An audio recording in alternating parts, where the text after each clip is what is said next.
Hello and And welcome it's back to Everybody Loves Raiken, our 5th edition live play that meets every Tuesday night. Last time, it was a lot of Vendar trying to figure out some life stuff.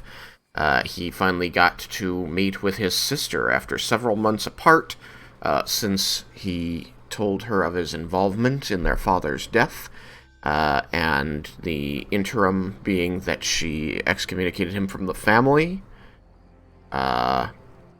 And so now he finally got to stand before her and hope that she would forgive him.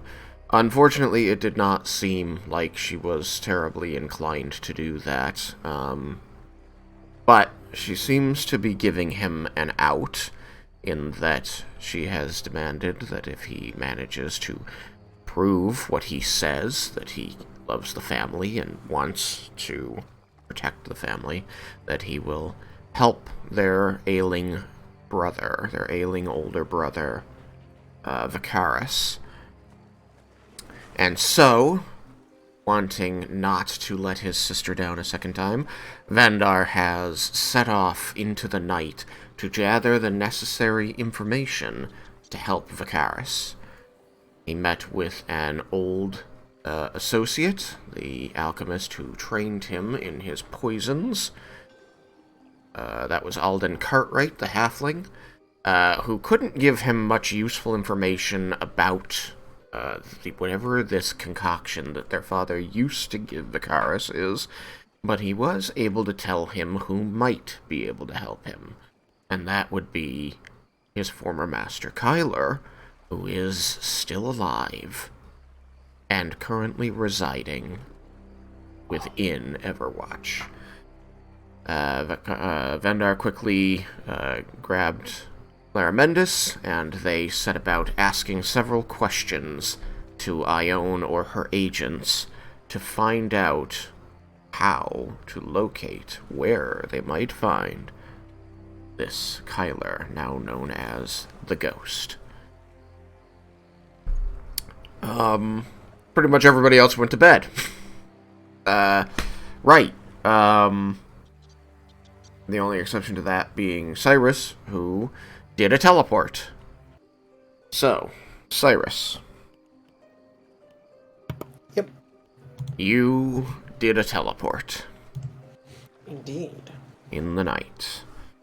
And you arrive utilizing the key. Where would you be putting yourself using this key? Kind of like if there's like a front entryway, just kind of like right inside the front door. Okay. We haven't talked much about this, so help me here. What type of home is this that you're traveling to, and is it the home that you grew up in, or a different one? I would imagine it's the home I grew up in. Uh, I'd say it's like small but not tiny, but it is like well furnished. Uh, in a kind of a small community. There it is. Would Yep. this be an That's okay it. analog? Yep, that will work. Okay. There Uh, might be tokens in there that might need to be adjusted. there are. We can use them for now. Wow, that just cut away everything. Come back. I can move my butt over there. Sure. I guess I can quickly do this.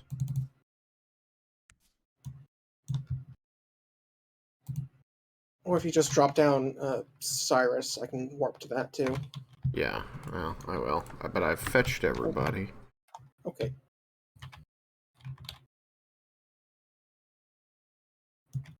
Oops. How's that? Whoops, where'd you go? It didn't put you where I wanted you. What?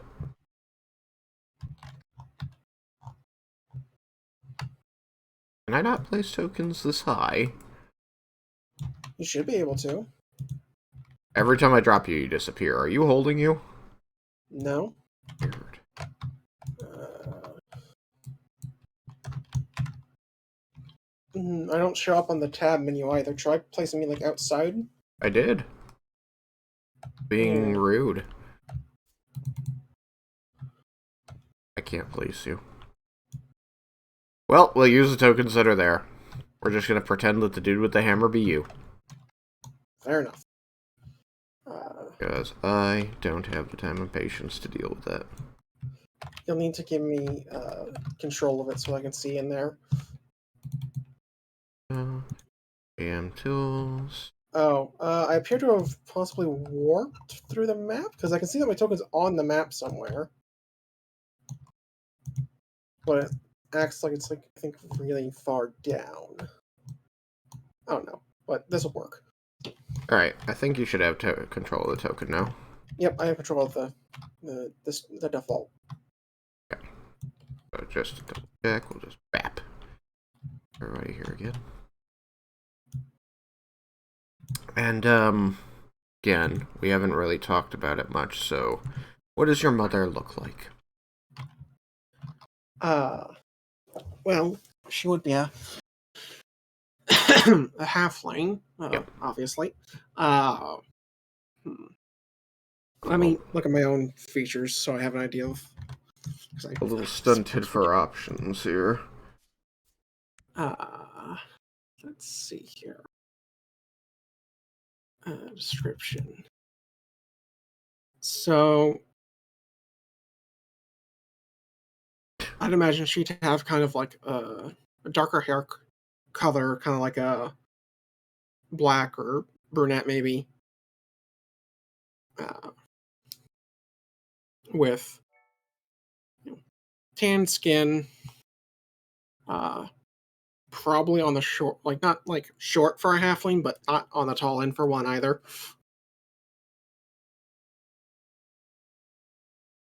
Uh, um,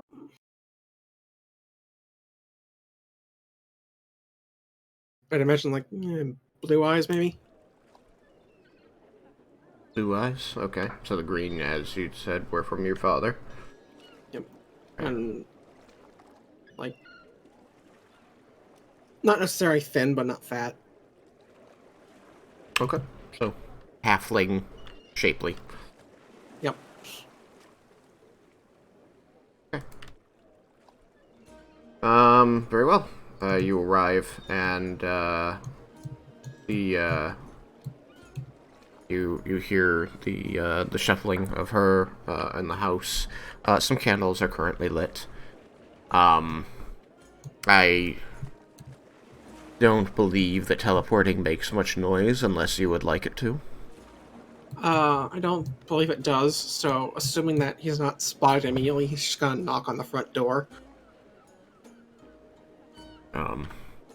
Given your conversation, she does call out softly and come around the corner.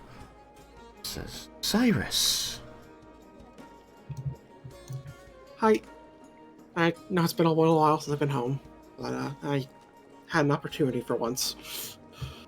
She looks very tired, but, you can see bags in her eyes, the fact that, she hasn't,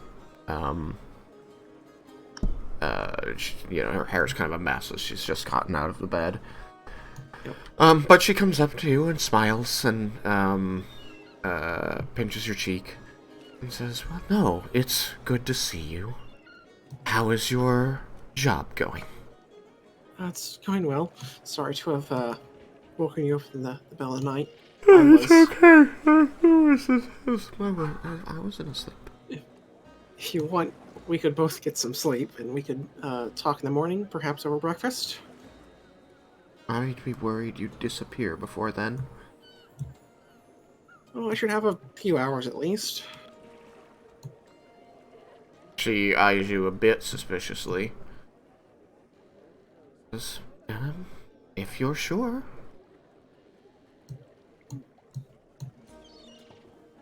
I've kept your room clean. So, I would imagine there'd normally be like another room, but this one was not made for that purpose. A what? Oh yeah, no, So yeah. We just have to use our imaginations. This is just enough of a visual to help out. Yep. Oh. Uh, Your, your father visited, a couple of weeks ago. Said you were doing all right. yes, I saw him not too long after that. After? He was, yes, he was able to help me and my friends find something we'd been looking for. Again? Well, you said a few weeks ago. Has it been that long? Yeah. I thought it only been like a week since then. No. It had been. Okay. You spent 10 days out of this world's time traveling through the Feywild, which doesn't include the Right. days you spent before that. It was about 2 Yeah, I weeks forgot about. ago. Yeah, I forgot about that. So then, correction. I'd say that then I would have just said, yeah, it was I mean, nice seeing you it makes again. sense that your character couldn't track that. That's why she responded the Okay. way she did. Oh, right. There was a small trip to the Feywild Oh my. in between now and then. So, uh, Your father has told me that's a strange place. yeah, things tend to speed up and slow down there. So I couldn't my idea imagine. of when things have happened here is a little foggy. Alright. Well, you don't. You don't look too badly hurt. Somebody's been treating your wounds. Yes, we all look out for each other. Miles, this. I know it's not always like that with these groups. True, but these seem to do the best they can. Certainly better than the last one. I'm glad to hear it. Anyway, why don't you go to sleep and I will finish up and I'll make breakfast. All right, just in case I'm still sleeping in, feel free to wake me up once you get up. Alright. You pass the night. It is brightly sunny outside when you arise. It has been, what, 2 months since you last slept in this bed? Yeah, probably something like that.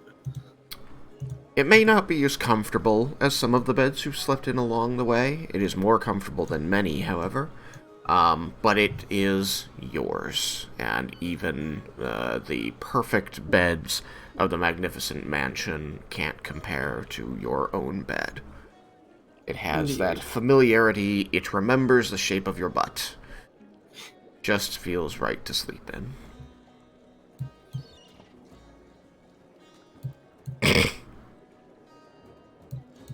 You arise to the sound of birds in the trees. I believe that she was pretty rural, pretty even foresty in the location of her Yep. house. Yeah, I imagine it would be like it'd be like a small village, probably like 6, 7 houses. All halflings? Um, it would at least mainly be halflings, maybe an elf or two. Huh, okay. Just given the region. Certainly. And this is Shirkawa. Yep. Gotcha. You do hear the door creak a bit, and your mother peeks in.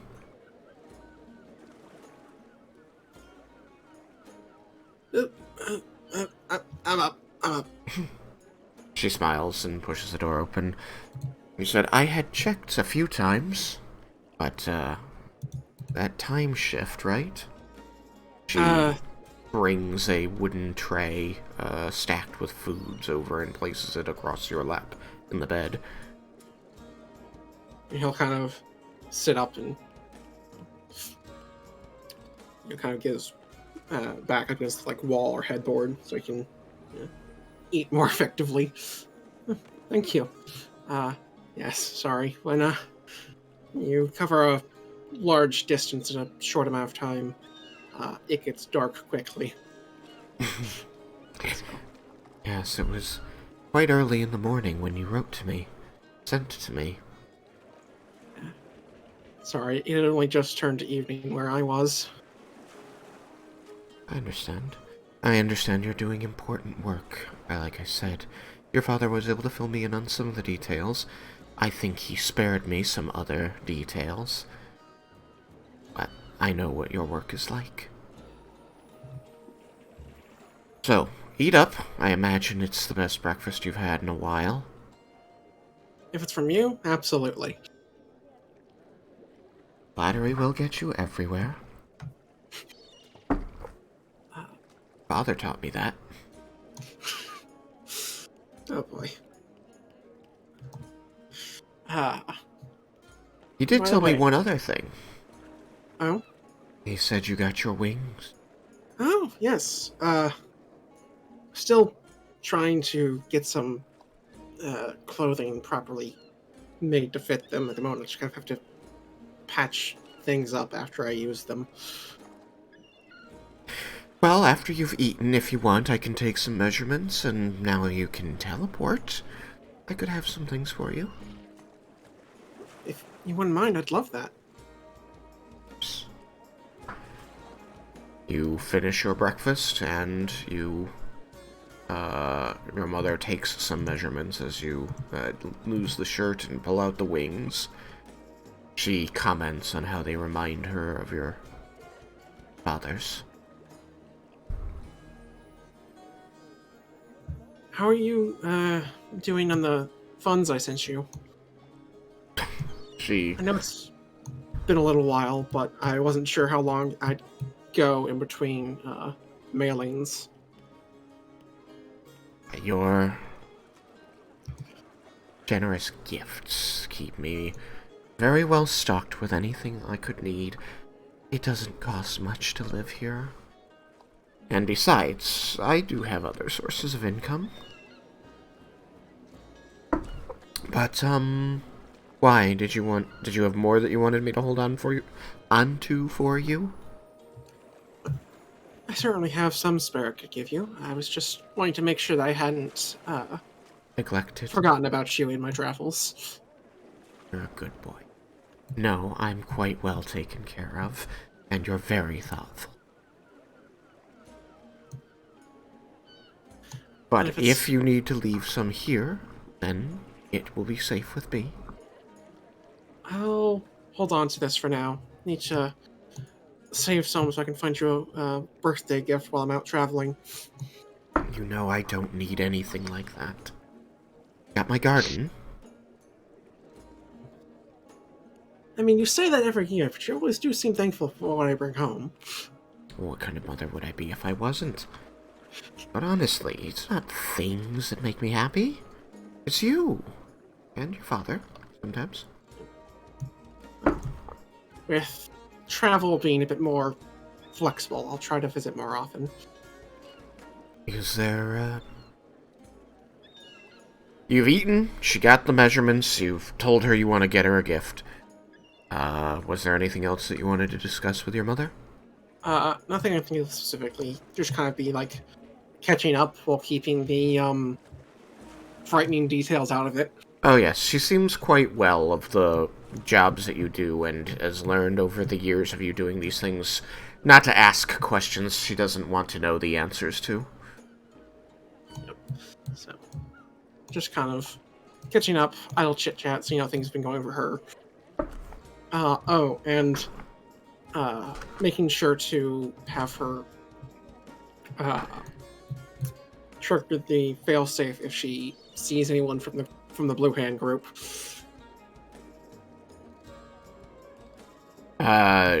Do remind me what this failsafe is. It was a book that I had someone put a glyph of warning in with a sending. Ah. So that if she was in trouble, I could know. Gotcha. Okay. So all she has to do is open to the page and she'll be able to send it to you. Yeah. I don't recall if it's like if she gets to actually say something or if it's pre-sent, but regardless, something will show up. Yeah. And I'll know to come running. Which I can now do much faster. It's true. You feel the warmth of familiarity in the key as though it has been restored somewhat to its being a part of this house.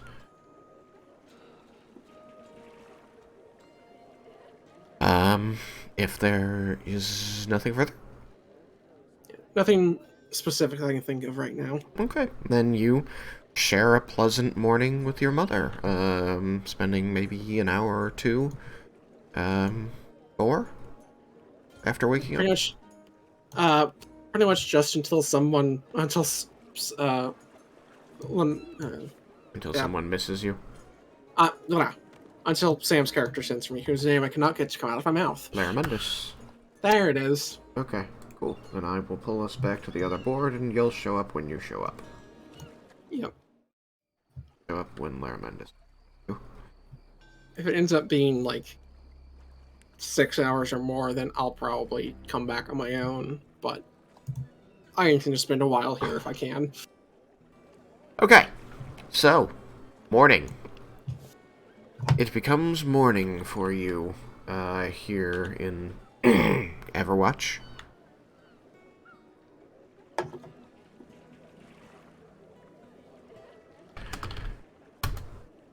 You rise. No servants were instructed to wake you, so you rise when you rise. You all feel well rested, with the exception of the Dragonborn. You two are hungover. Sucks to be done. I think for now I will run hungover as the poisoned condition. Boo. You can't recall how many drinks you had, or what size any of them was, or if some counted as more than one or less than one drink. There was just this bubbly haze and a stream of alcohol. You remember that there was leftover alcohol, and you made sure not to leave any, so you feel good about that. Yeah, no leftover alcohol. I would just like to... I have two things to ask. Okay. One, do I still get a long rest? You do still get a long rest. You are just hungover, so you feel like crap. Okay. The other thing was, do you want to possibly change it to something else because I'm immune to poison? I mean, the poisoned condition is, disadvantage on stuff. I can individually list off the things that I would use then. Okay. No, you're good. I just made myself poisoned. If you're immune to poison, how can you get drunk? I'd like to think that alcohol is not poison. Alcohol is definitely poison, but you could Yeah. take off the thing that's making you immune so that you can get drunk. Because otherwise it would have been cheating, so you would have had to have had it off.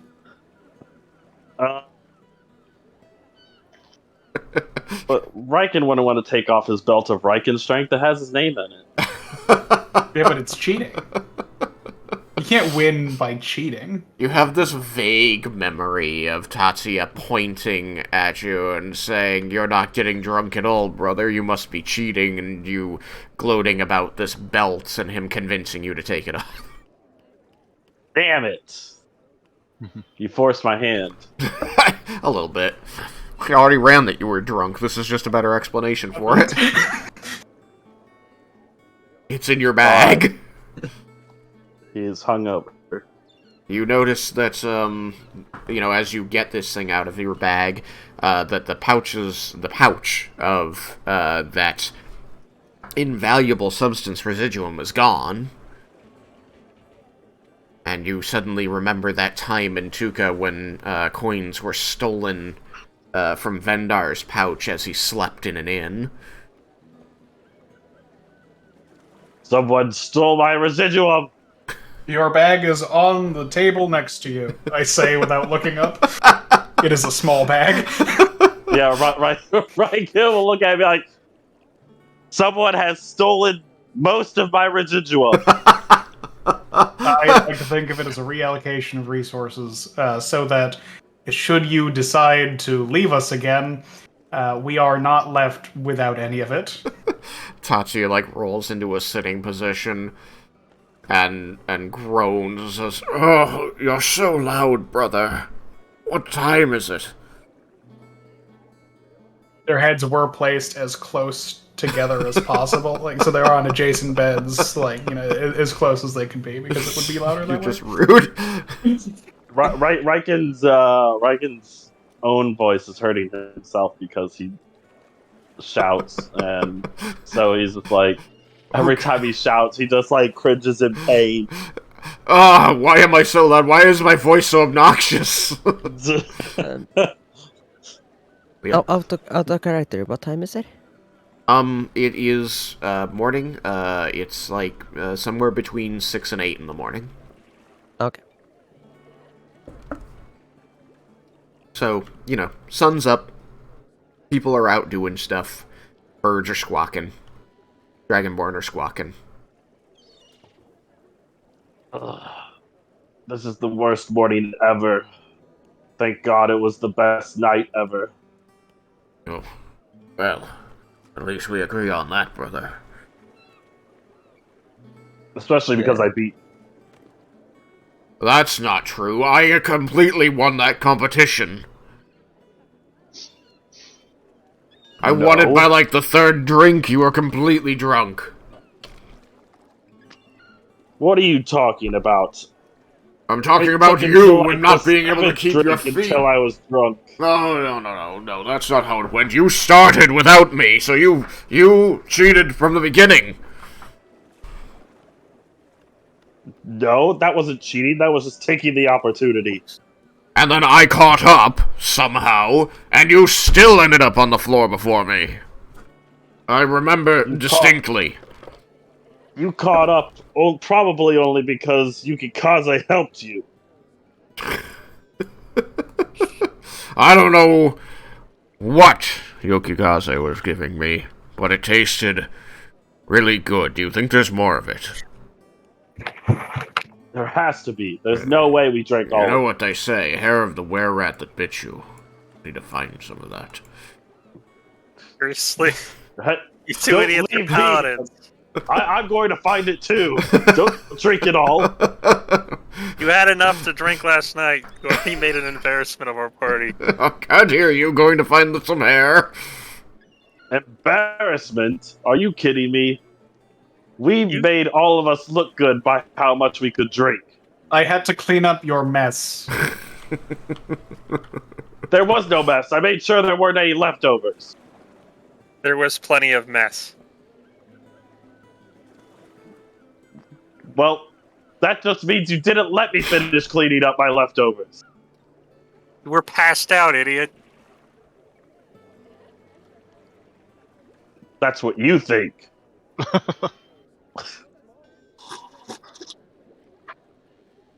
No more drinking. You had enough last night for a lifetime.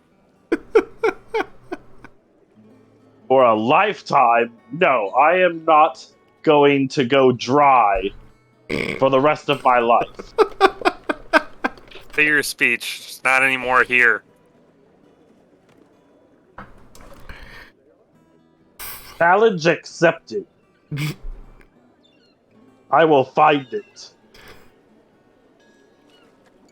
The challenge was to not drink, and you've accepted it, so...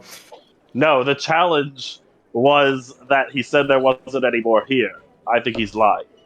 I didn't say there wasn't any more here. I told you not to drink any more here. The challenge unaccepted. I must find more drink. So are you going to go back on your word? Not If very I honorable deem of the you. challenge unfit, I can say no. You already accepted it, though. I deemed it Can't go back unfit. in your word now. I deemed it unfit. You know, it's too late for that. Oh, so you're saying you give up, actually. Yeah. That's not what I said at all. No, I think that you gave up on the challenge, which, to each their own, I suppose. I flip another page in my book. Not up for it. It's too difficult for you. I feel like this is getting back at me for telling you, everyone, your secret. Hold on. Oh, goodness. So funny. Eric, I love where this is going. what you're talking about. I know what he's talking about. Hold on. I know what he's talking about. It's great. Larabendis wouldn't know what he's talking about. And what secret do you mean? That one secret, you know. What are you on? That was your secret. You told me. Back at Garland.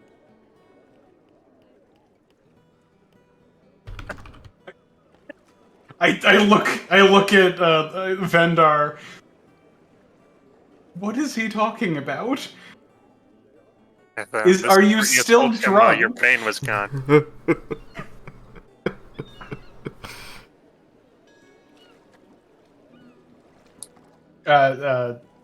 Vendar, you had said something that I missed.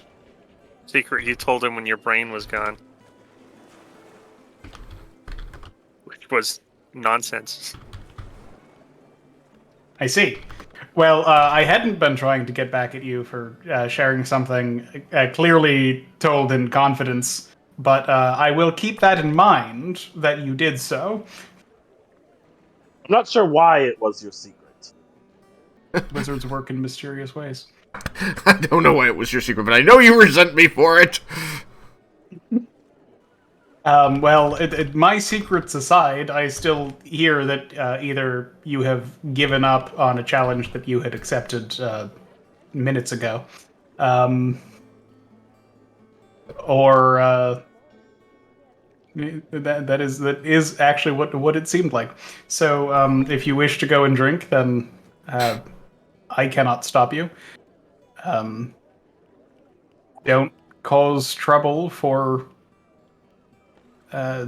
anyone here, and know that you've surrendered already before even trying. It's just too difficult. As a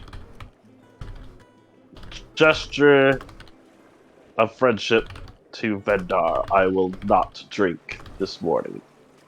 I look to Vendar and I say, I think that's reasonable. Yeah, that's the best we're gonna get.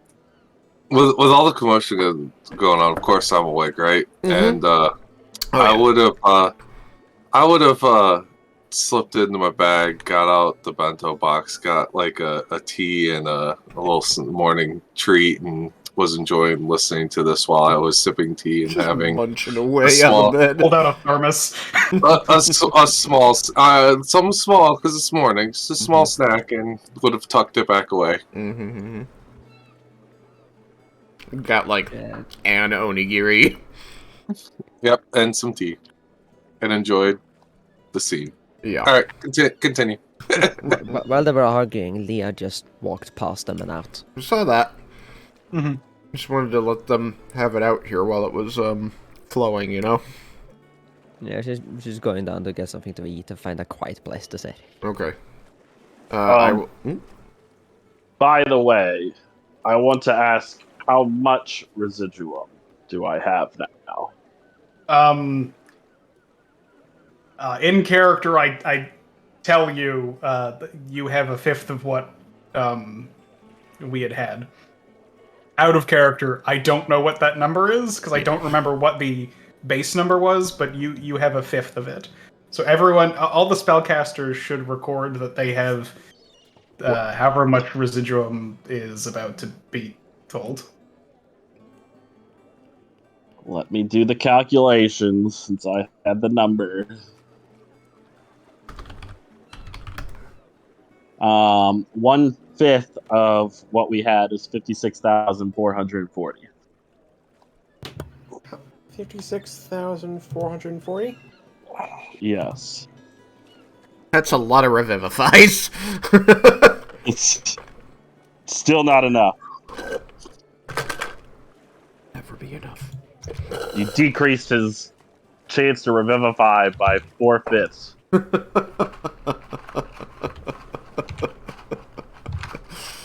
Yeah, well, 4/5 of 1/4 of a million is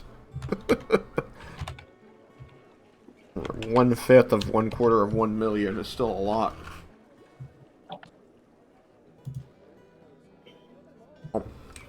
It was Well, I'm 1,000 gold worth of it to enchant the spyglass, or what was the number? I have that written down in my notebook. Let's see. Just like in my other possessions, I have Ever-Burning Torch unlit. I have still not removed it. You never know, you might need it to... It's just a stick, but it's a nice stick, you know? Paid like 50 gold for that stick. It's a previously magic stick. You can get good money for that. Oop. I mean, yeah, we sold that magic ingot for a lot more than it was worth because someone cast alarm on it. That was still pretty funny. Alright, sorry. Run and get my bag. My book. Dungeons, come on. Go to do the thing when I push the button. Alright, this is environment.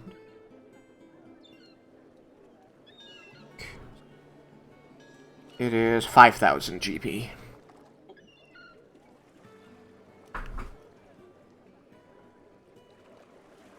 It's enchanted with 5,000 GP worth of residuum.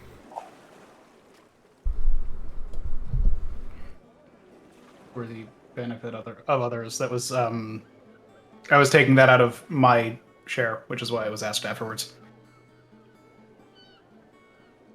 I wasn't sure if you were going to take it out of your share or just take it out of the pot, because you know, your argument was reasonable. That, Yeah, it was a reasonable one. This is also just a ridiculous amount, and if I need more, I'm sure we can... I don't know, Sam. You've only got like 51,000 left. How are you gonna survive? I mean, half of it's gonna go to Nalia. So I'm only gonna have 25,000. Are you gonna give her like the larger side of the half? I'm gonna split it evenly. Oh, So it will not be 25. so many numbers. Yeah. All right, so that is what you have. You have that money, the 51,000. Yep. All the magic casters have that. And now that it's not all with Raiken, you all need to track it individually, so have fun with that. Yep. Every time you use it for a spell, you have to mark off how much you spent. But do remember that it can replace any component that has a gold value. So you never have to carry diamond dust or crushed rubies or anything like that again. Okay. Yep. Leah? Yeah? That's you too. Oh, I didn't know that counted for me too. Yes. It counts for you too. And also Jebble. Yeah. There would have been a bag next to everybody. Okay. When you woke up, there would have been a pouch on your nightstand, on the chest next to you. Would I have been able to take mine with me, or I would you don't have think it still was been working? ready by the time you left. Yeah, I think it was a very time. It was pretty much the entire night. Yeah. All right. So then, since For- you know for where me I'm to do it. going, are you just holding on to mine? Yeah. He's just adding it to his own. Yes. He'll never know. You weren't A few here, so you grains look at it. here and there. He won't notice a few grains. Okay. That seems pretty good. So you were going What was the value again? 56,440. Okay. Now I could relight that ever-burning torch. You could. I don't need it because I have ash, but I could. Please feel free to spend the most valuable resource on the planet doing that. Oh yeah. A worthy cause.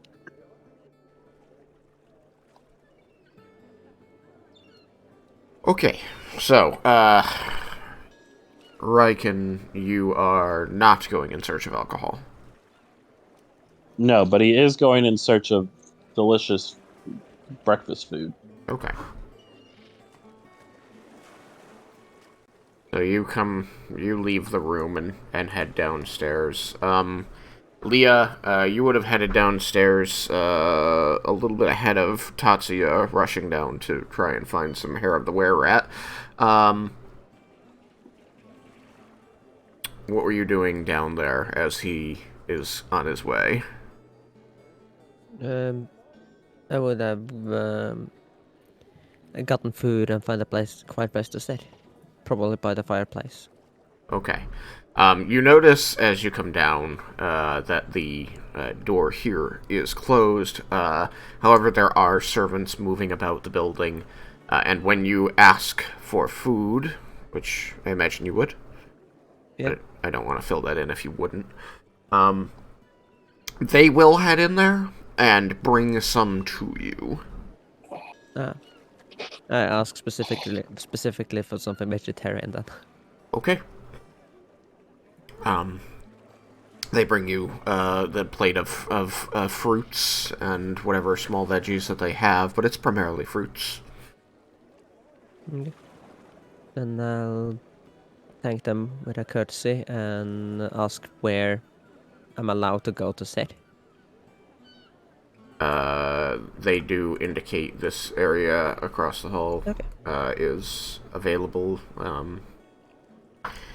for seating, but they seem to be trying to control access to the food, and it is as he is pointing in this open door and handing off your plates to you that Tatsuya comes stomping around the hallway and says, "Excuse me, I need to get in there," and the servants set about stopping him from doing so, which he does not seem to take kindly to. Yeah, I take that as a distraction and just bugger off into that room. Yeah, you hear him complaining loudly at them, and them, calmly trying to say, I'm sorry, sir, but, orders of the house, we're not letting anybody in here today. Please, if you tell us what you would like to eat, and he starts rattling off, trying to describe this alcohol that he thinks he remembers drinking, and they're like, oh, there's no access to the alcohol today, and he says, what? Trying to explain how, he needs this to fight the terrible hangover, and, oh, I'm sorry, sir. And, a few minutes into this whole back and forth, Raiken shows up. You see your brother arguing with, 3 servants who are, they've filled the doorway with their bodies and are just putting their hands out, to try and push him back from the door as he's, swinging his fists and clearly trying not to shout to worsen his own headache, but trying to convey that he needs to get in there and drink alcohol. Just stop. He kind of his arguments die, and he kind of turns straightening up, and you see the servants kind of fall forward a little as he straightens and moves slightly away from them. They were clearly leaned against him, and he looks over you, completely not noticing these people pushing on him. He says, "What did you say?" We should not be a burden. I'm not a burden, Raiken. I just need to fight this hangover, and they're stopping me from doing it. You know what's the best way to fight a hangover? Yes, it is hair of the were-rat. No. It is delicious bacon and sausage and breakfast foods. I suppose the grease and fat. But I really think this hair of the were-rat thing is something you should look into. And that your headache look into it another time. Your headache is splitting and terrible, and everything he's saying makes so much sense to you. You just want to agree with him. We can try it another time. Now, let's get some food.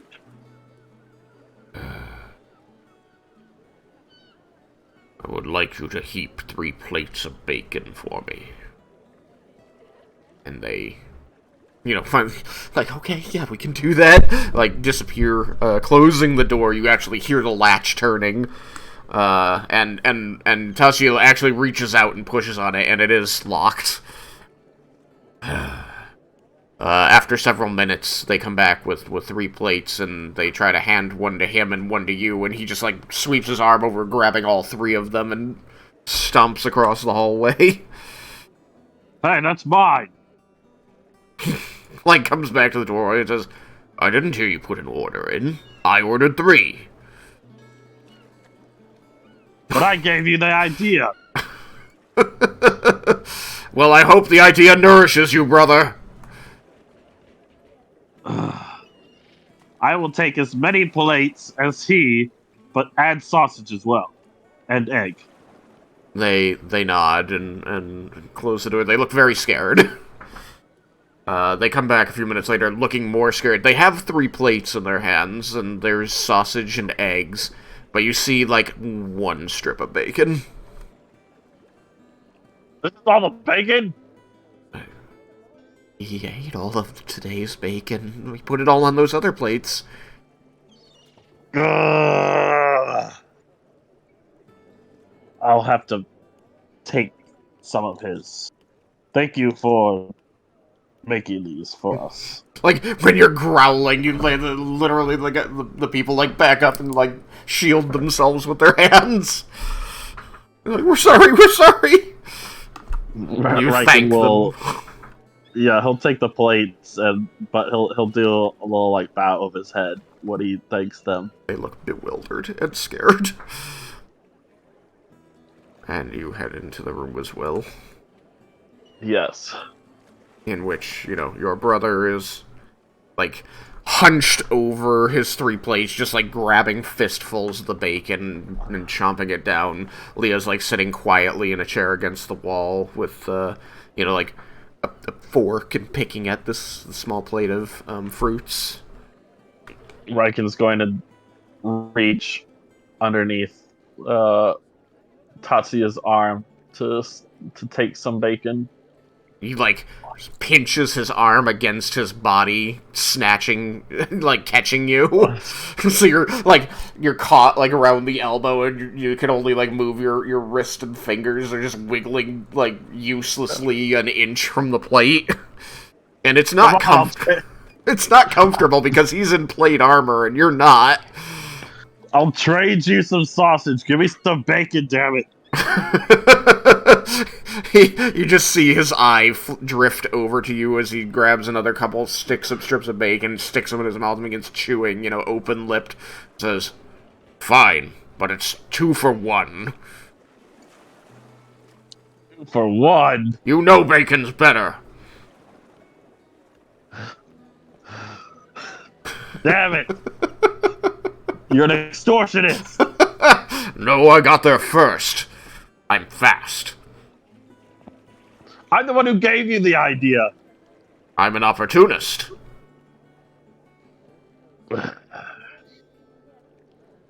Either way. 1 for 1.5. He seems to consider this and then seems to notice something about it and goes, sure. He, like, bites a strip of bacon in half and holds it out to you. What? No, I said one bacon for 1.5 sausage. Oh, I heard 1 for 1/2. I'm like, okay, that's the same as 2 for 1, but sure. No, 1 for 1.5. So you're going to bite a sausage in half and hand it to him. Yeah. This disgusting meat exchange is happening. How much are you going to trade for? 9 strips. 9 strips. You give him 14 sausages worth. Yeah. Okay. 14.5. Luckily, this is a sizable chunk of your sausages, but it is not all of them. You had about 20. That's fine. The bacon's worth it. And he knew it. And I have eggs still, too. Okay. I want to make sure that Jebble gets to... Oops. Jebble, Oui. would you head down there for the food as well? Yep. Okay, and Yukikaze? Oh yeah, I'm unmuted. Sure. I will head down after I've gotten them situated, and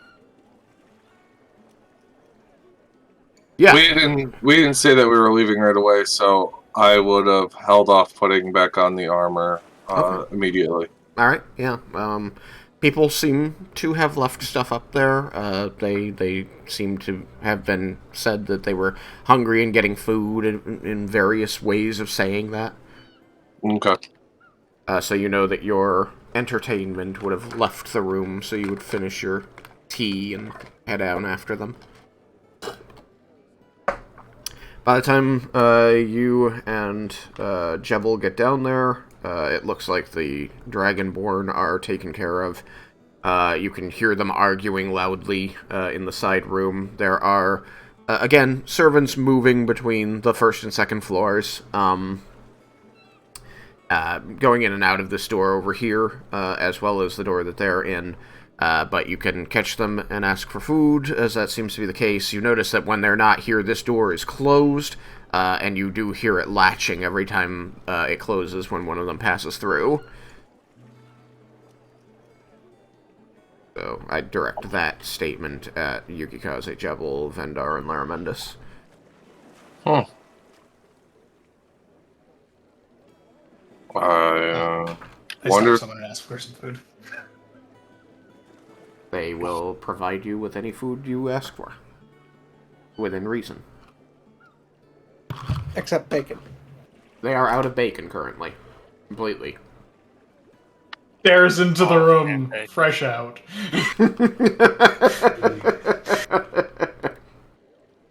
Fruits. But they have some sausage and eggs, water, milk, vegetables, some fruits, strawberries, apples, the like. So, you find something among those that satiates you? Yeah. Alright. Mm-hmm. Cool.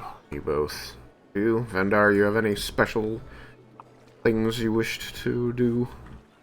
Say, ask for? He'll get some food. He'll apologize for the bluntness of the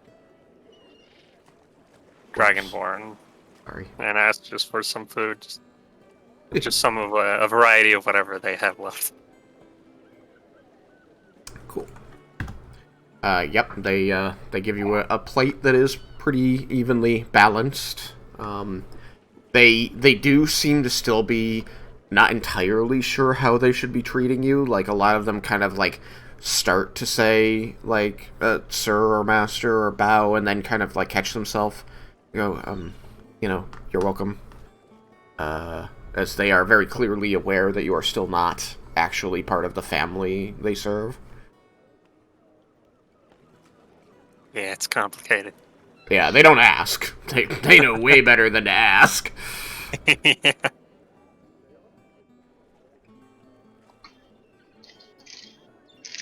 Sorry.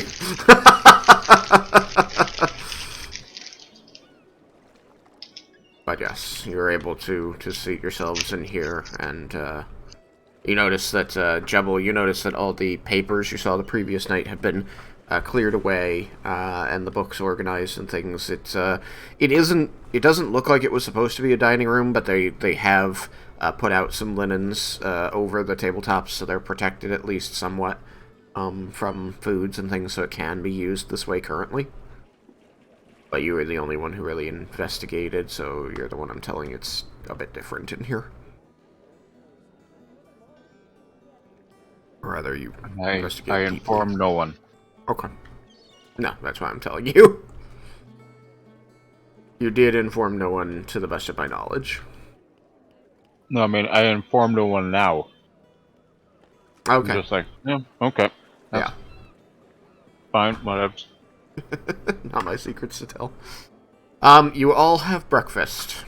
and the Dragonborn are bickering throughout. It does seem that as they eat, their spirits are rising. Perhaps their headaches are lessening, or maybe all of this bickering comes from the headache, or maybe it's just because they're brothers. It's a little All the hard to above. tell. It's a little hard to tell. Laramentus will say, Cyrus is away visiting home. He asked me to send to him when he should be teleporting back. You're going to teleport him back? He is going to teleport back. Oh. I am incapable of the spell and also casting it on someone a continent away. Well, that was the part that was going to impress me. Some of the servants of Bahamut from my order were capable of such impressive feats of magic, I think, though I am not. Oh yeah, like Frederick. I heard you mean like Frederick. What did you say, Jacob? That if only you hadn't doomed them.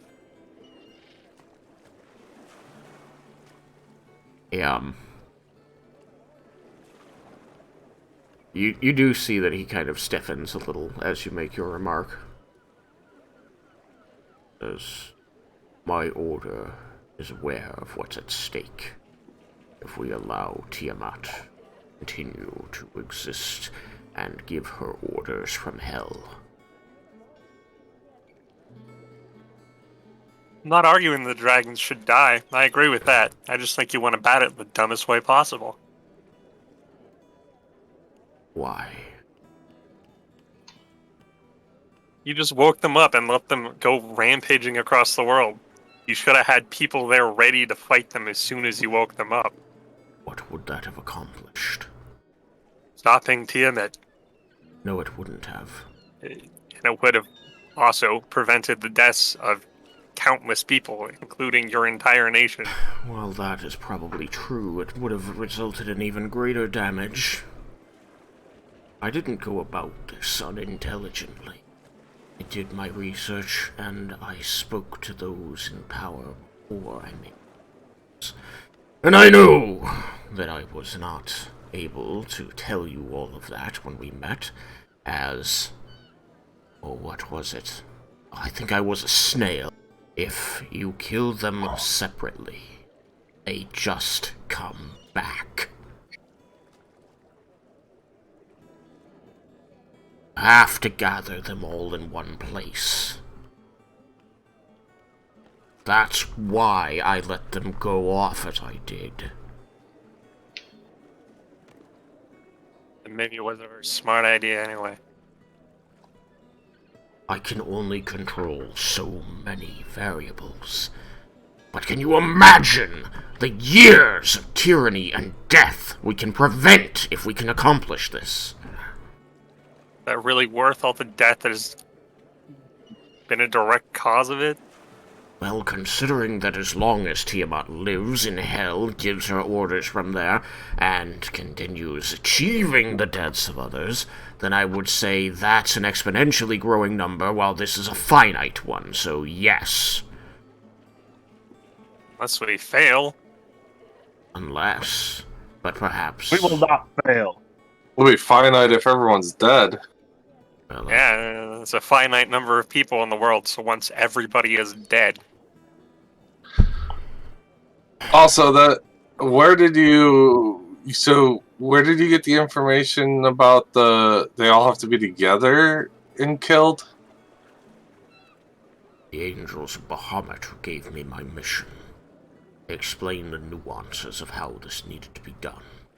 Because, as you have asked, so too did I, why I couldn't defeat them one at a time, with overwhelming numbers. Is it instant, or is it a window of time that we have to kill them all? It's a short window, and the location is important. They must be close to one another. Which is why I have tricked Karasoth into gathering his people in the north.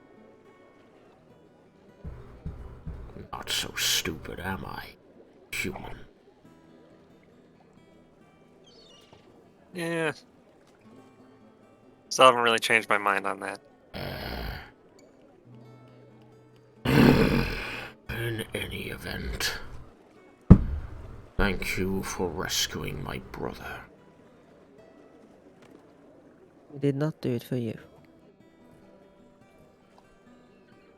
Don't I know it? In any event, I still have to figure out how I'm going to free Widemir now that my plan has been foiled.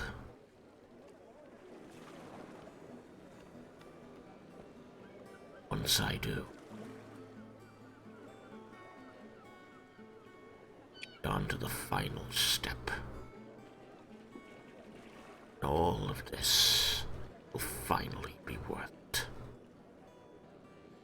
You can't truly believe that I wanted these deaths. It doesn't matter if you wanted them. You were more than willing to sacrifice them for your own goals. And I would do it again. For all the people who died because of it, appreciate your noble sacrifice. They don't have much to say about it. Right, because they're dead.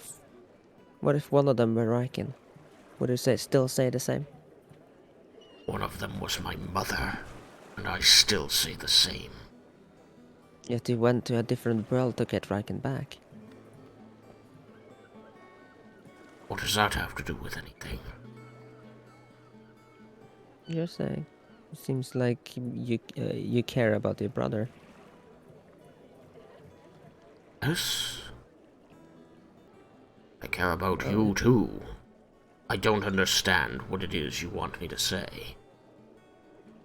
Other people care about a lot, like their families too, and you tear them apart. I don't see that your plan holds much unity. It only brings destruction. That's all right. You will see. I will show you. I will not allow you. I wish you luck in stopping me.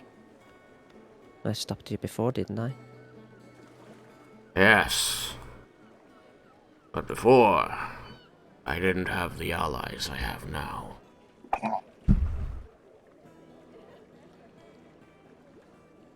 What allies? Brother.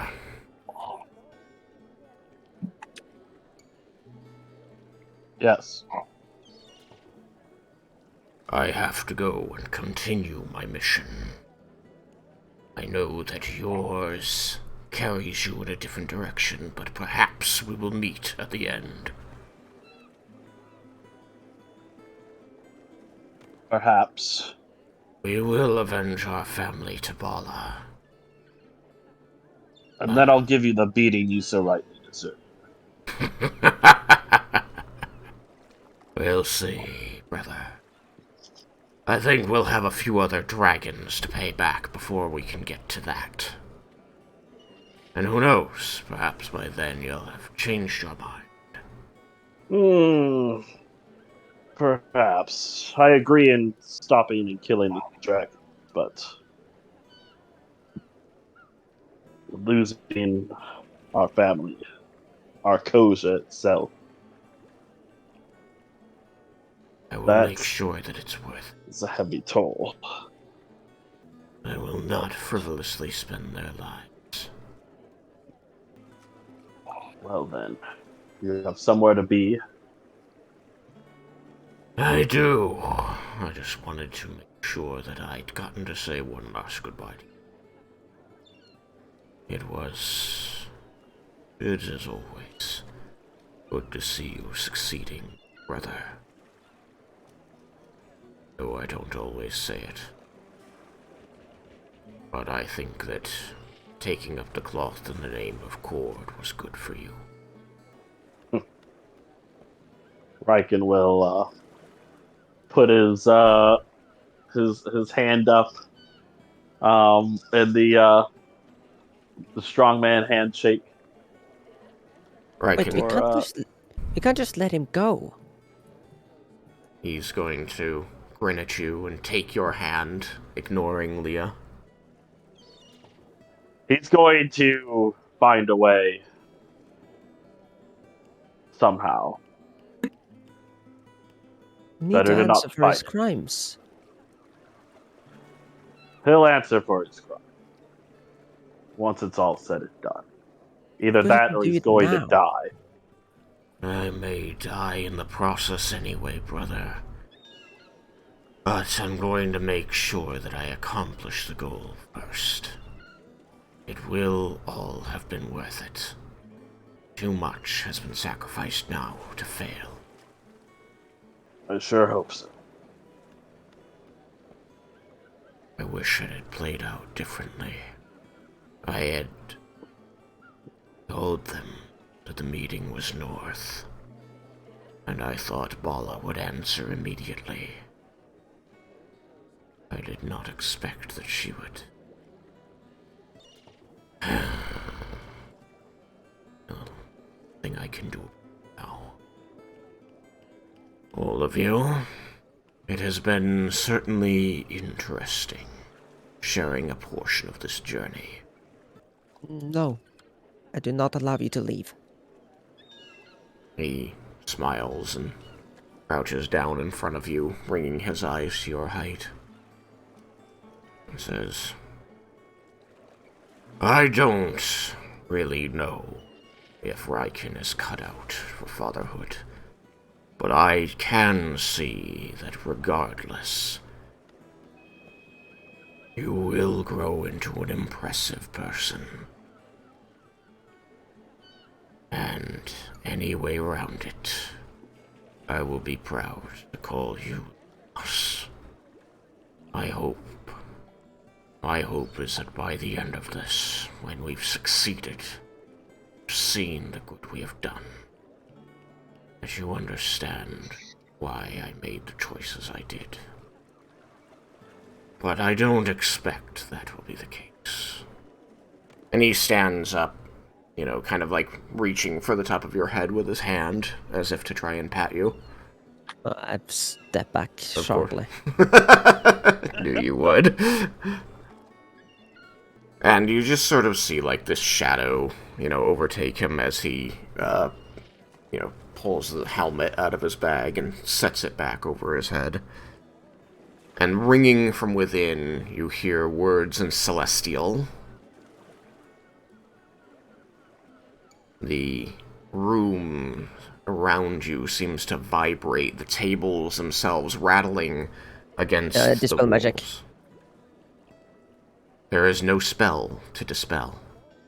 He is not casting. Well done. A pillar of light opens into the room.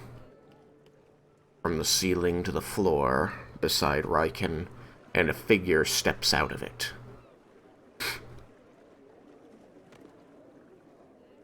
A figure with draconic wings and scaled arms and legs, reptilian eyes. And it looks around the room momentarily, and then speaks in Celestial to Raiken, to Tatsuya, who responds shortly. And then it nods and begins to glow. It is casting a spell. I've not attempted to dispel magic that one. I'm perplexed. Okay. Kind of frozen at the Yes. moment. This thing that is at least as large as Yukikaze, this tall creature, and glowing with its own divine light, begins radiating this same brilliant light, and again, a pillar fills the room, and it engulfs the creature and Tatsuya. And as the light fades away, you see that they are both gone. Larmendus turns to Raiken and says, we are going to need to, all of us together, have an in-depth conversation about your brother's actions and our relationship to them. Did you And- your response to this? What was that? Who was that? Can I roll religion? You can roll religion. What are you trying to understand? She said, Oh, "Who was that?" Who was so, that? Yes. That is a.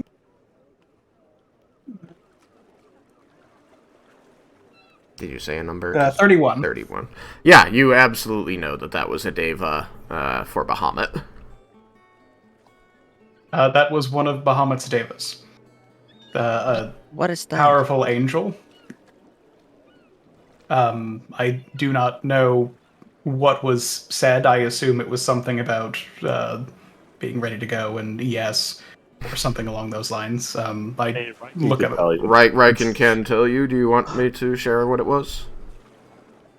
Sure, I'm interested in knowing what it is. Sure. When the deva appeared out of the light, it said, "I have answered the call as promised. I will take you and any you choose to your army." And that was when it looked around the room and saw no volunteers, and Tatsuya said, "It is just me, and we should depart now." Alright.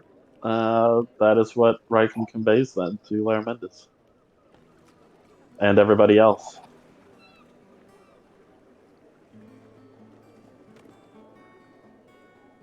I was this close to banish him to hell. But that would not matter now. Take the fight straight to her. Kind of wondering if we couldn't have just done that. It was like a better plan than destroying the world for. I don't believe that getting rid of him is going to stop what has been set in motion. But it Especially if would there's an delay army it. there waiting. It is likely that he would have set things up so that if he did not make it, then things would still happen. As it is, with him being there, we have a way to scry on him so we can see what's going on, which would be much easier than if it's some subordinate of his who we do not know. You're saying that you let him go on purpose? I could not easily have prevented him from going, so it wasn't strictly on purpose allowing him to go. But I was the one that even stood up to him now. Have all of you changed your minds? Have you gone mad? I think that everything he's doing is incorrect. Just kind of too Raiken late to stop seems it. to feel differently about some of the things, which is why I think that we need to have a in-depth discussion, truly settling on what it is that each of us intends. And when he says that, he looks very, very specifically at Yukikaze. Yeah, and We can't just discuss afterward. We need to act, and the time to act just passed. well, there was nothing for me to be capable of doing. That was a apostle of Bahamut, right? He said That was an angel of Bahamut. that was an angel of Bahamut. There's really, I have no ability to stop him. You And I did don't- before he arrived. Yeah, I didn't. I was still kind of, the piece of information you gave was very troubling to me. I was could have kind of spoken up. lost in thought. And We have short of tried killing speaking with Tatsuya- Tatsuya. Go ahead. Short of killing Tatsuya, I don't think there was any way to stop him from leaving. And he's also very set in his mind, too, of what he wanted to accomplish and do. And like We have Laramie tried just said, speaking with him. We could trap him. We've done that before. Bring him to the mages. Have him answer for his crimes. I doubt that would have stopped the Deva from taking him.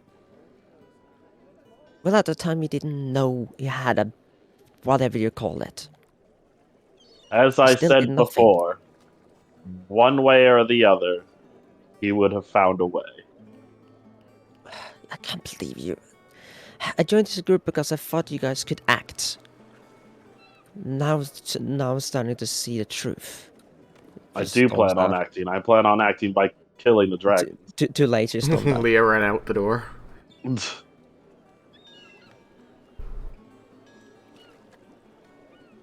Oh, I can click on it instead of the plus to see what it is you're trying to open. Neat. You hear the front door of the mansion open and swing shut heavily.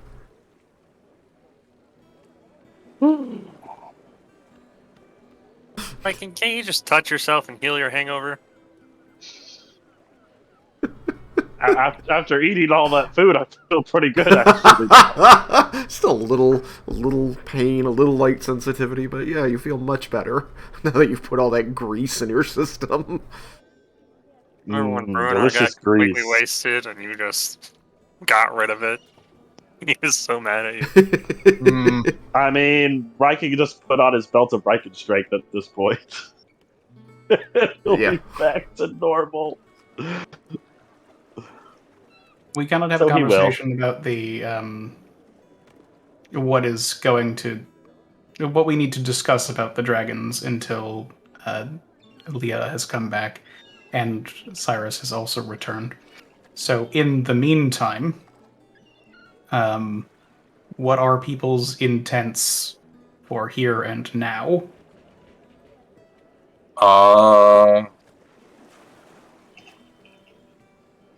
I know. I have business in the tower. Does everyone know your business? Are we going to help? Because I know we were going to have that discussion this morning. You know, it was funny, I went back and listened to the recording, and Vendar actually did announce to the whole party that he was going to go out after dark to hit up some contacts about what he wanted to learn. Yeah. So, the party is aware that he went and did stuff. That's what I'm saying, stating is like, do you want to talk with us before you go? And also we could just quickly discuss this thing with Tatsuya and our stance. That conversation will require all of us, as it is relevant to all of us, and we are currently Yes. down 2 people. Yes, I feel like we should. I agree. Do you want to send to Cyrus, Lara? I think that is not unreasonable. I mean, since all of this is now unfolding and you're telling the party we need to all get together, Yeah. it seems... Well, now Leah stormed off. Yeah, well... Yeah, but having 2 people missing is worse than just one.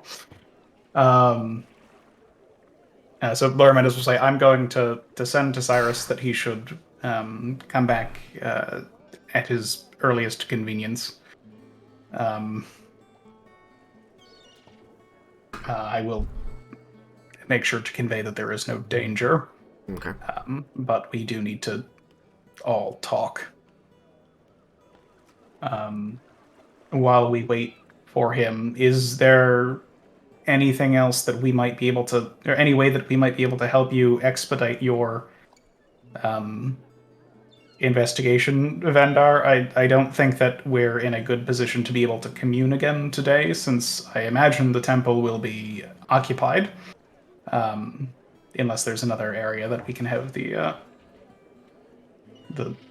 responses. I believe I've learned enough. I think I'll be able to find him.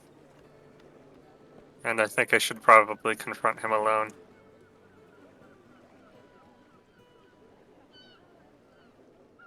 I will need Jebble's help for the other business to help the child. Okay. Yes.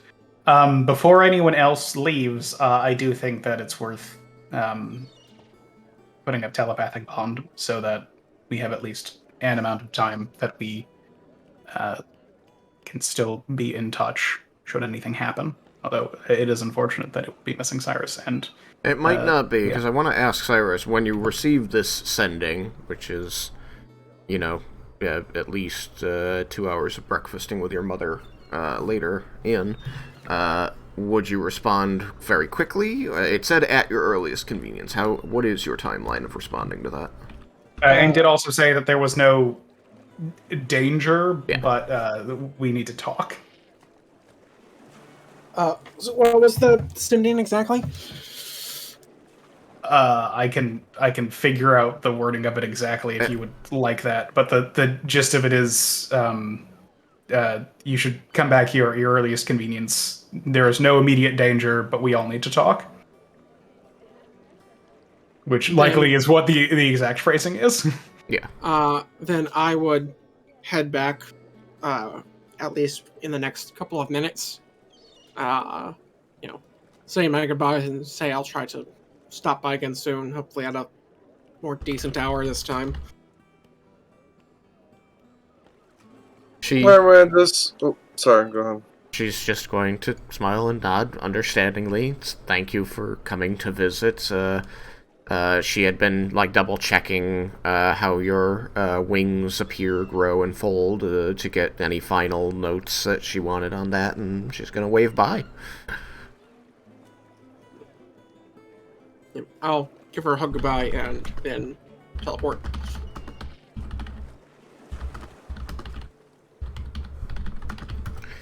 All right, you take out the silver spoon and concentrate and cast your spell, and the spoon pulls you through space and time to its home. Oof. Yep. You wind up. Anybody around? You wind up in the room that you expected everybody to be in because it's morning breakfast time. This is where you had food last night, but the only people in here are servants, and they seem several of them jump back in surprise. And one of them scolds you, saying, "You're not supposed to be in here, and using magic like that is just rude." Sorry, I thought they'd be in here. Not. Where are they? I'll leave immediately. Just a bunch of them pointing out the door and across the hallway. I leave immediately, while apologizing profusely. You hear the door shut and latch behind you. So, what happened? A, why do we need to talk? And B, why are we over here, not over there? They didn't want us over there, and so we are over here. Tatsuya has left with the assistance of a Deva of Bahamut to go to his army that is waiting. We need to have a discussion about what exactly this group of people, or each individual person here, intends regarding the fate of the dragons. Again, when he says that, he looks very pointedly at Yukikaze. And question for the DM, are there any servants or anyone outside the party in here? Not hanging around listening, just every now and then you can see them coming and going out the other door, and sometimes they come in here and grab some of the plates and take them back across, but they're not... Then if I see an empty plate or something, I will, if I see a decent opportunity, I'll, put the spoon or fork or whatever it was on one of the used plates. Okay, then. Yes, you are able to clink it on there without anybody outside the party noticing. Because I'm not exactly looking to steal it, but I did kind of need to borrow it. Mm-hmm. After the events with Tatsuya, Leah left, and so we will need to wait for that full conversation until she is also around. I was going to cast Telepathic Bond on everyone here so that we can stay in touch for at least a bit of time, as Vendar has business elsewhere in the city. And there was also the matter of the boy who would benefit from a regeneration. All right.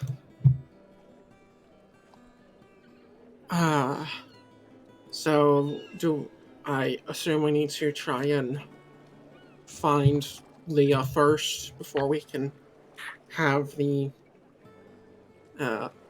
conversation that's sadly a tad later than it should have been. I do believe that finding Leah will be important and can probably be done by those of us not with that do not have business with Vendar and what he is doing. Oh, before I forget, I hand you a bag. Oh, thank you. Assuming it's, a bag I'd recognize from having gotten them the other night. Oh yeah, it I'm looks not very gonna familiar. even bother to open it. Just kind of tie it to my waist. Plant medicines. I'm just gonna ask right now before we get in our deep conversation. So, with you following Ione and not keeping secrets and stuff, it's what about dangerous information? Information is generally more dangerous when it is not shared.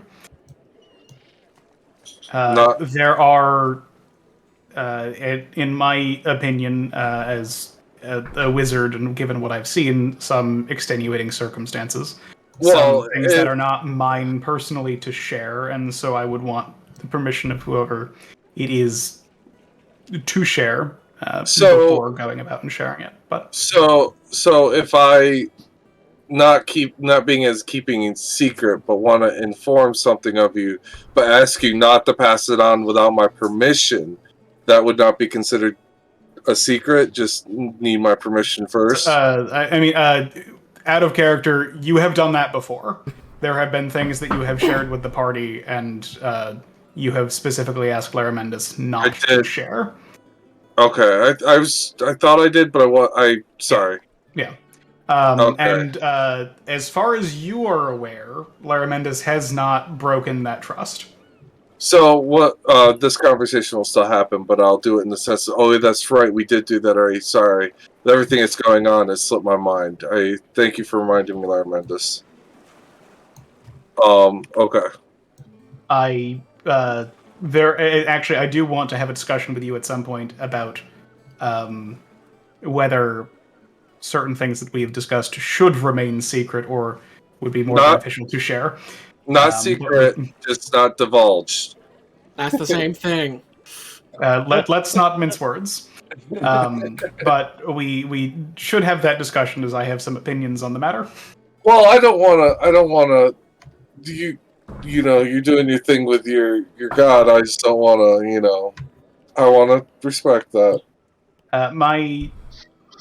My powers do not derive from strictly following Ione's tenets. I agree with them all. But I am not a cleric. Oh, okay.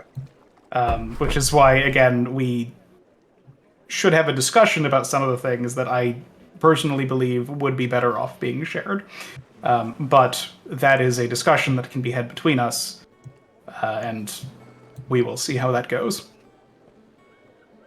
I think that Ash would take this opportunity to chime in with his own opinion here, since we are discussing his creator.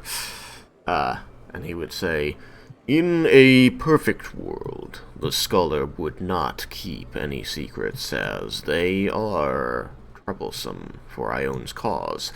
However, I was created to serve non-clerics devoted to Ione, and as such, I have known many who believe that there is a time to be judicious with information, and so long as dangerous secrets are not being amassed to render others powerless or render yourselves more powerful, then this is not a breaking of Ione's tenets. Okay. It is, however, a dangerous line to walk frequently, scholar. I agree. He clams up after that. So, right now, Vendar and Jebble are going to go to the tower to have a discussion with the boy and do some investigation. The rest of us are going to search for Leah. We all got a long rest, right? Yep. Yeah. If you okay. had not marked it, all of you do have a long rest from the night. I got spell slots. Gotta kill everybody. Raiken, you You're still the have healer. disadvantage. So the anti the kill people. Still at disadvantage. on skills and ability checks. Even with my belt of Raiken strength? I mean, it doesn't get rid of it, it just makes you immune to more. Like, again, this is, something that you can get rid of with 5 points of lay on hands. Trying to use my lay on hand. Sorry. Alright. I feel like at this level 5 is pretty minuscule.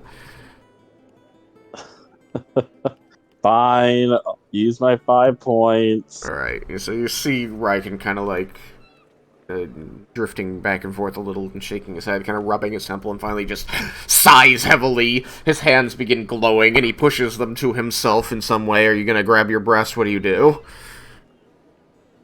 I mean, he's probably just gonna, like Totally either his ropes chest or himself. shoulder. Okay. And you see that he glows very momentarily, and then, exhales much more smoothly, looking a lot better for wear. That's better. Sam, I think you wanted me to remind you about, I talking need about to send Kazanari? Or is there a different one? You wanted? Well, that, yes. Also, the Feywild was a question you wanted to ask about. Yes. Those two things.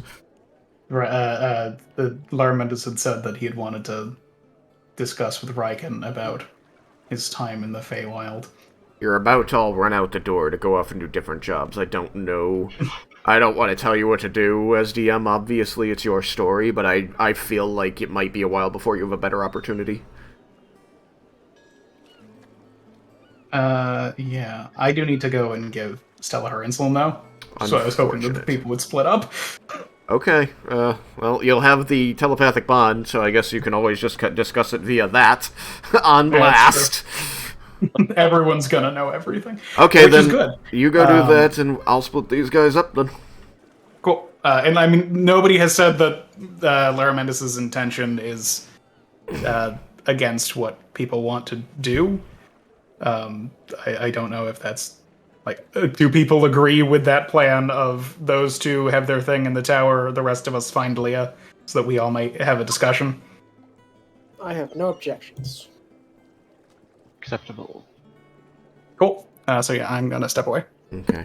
As for the rest of you, it was Jebble and Vendar. Just teleported you outside. Before we leave, I want to go real quick and talk to the doctor, Karen, for Karis. And I want to give him the notes that I took last night and tell him that I learned some information from an old alchemist contact. I don't know how helpful it will be, but hopefully this information can help in some way. I'm out to search for more. Okay. I will move you there. You can zip to yourself.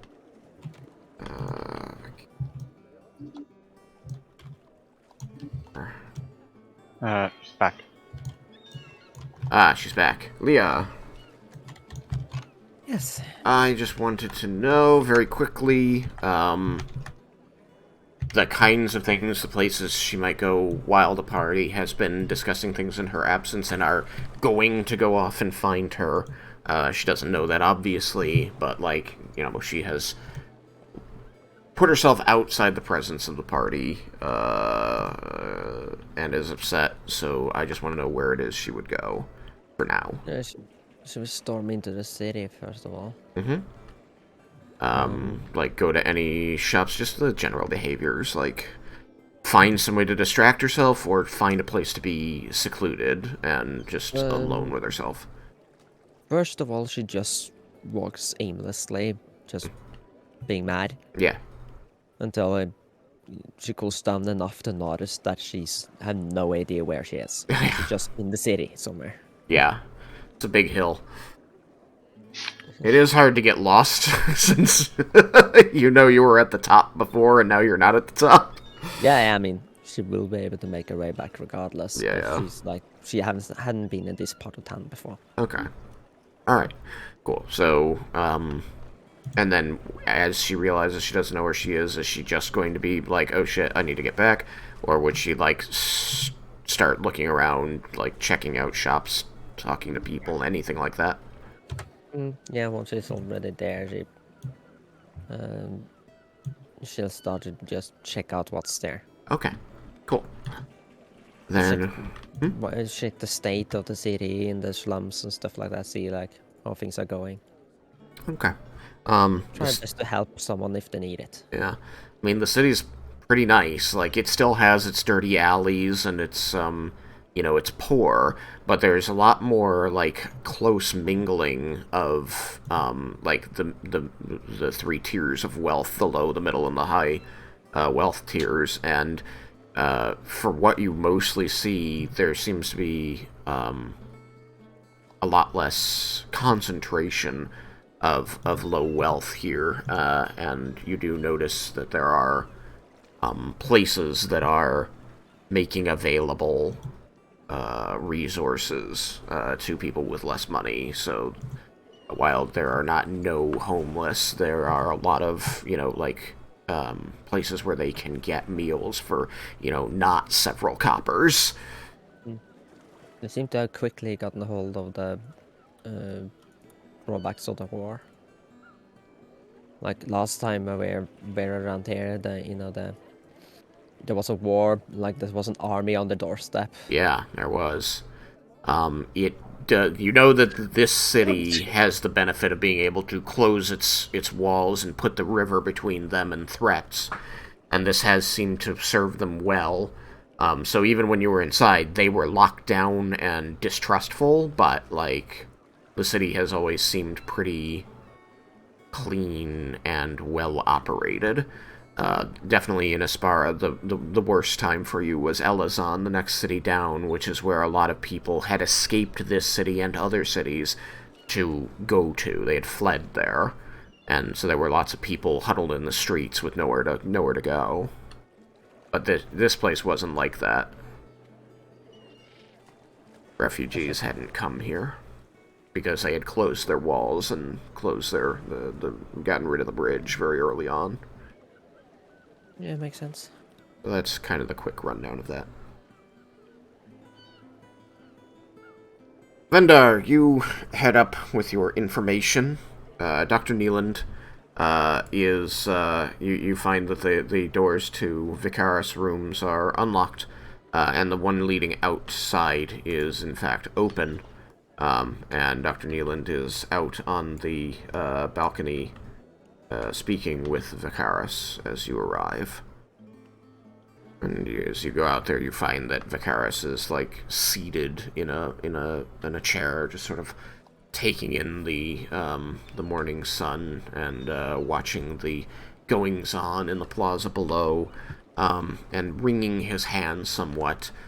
He is answering the doctor's questions, but you notice that he is very constantly, like,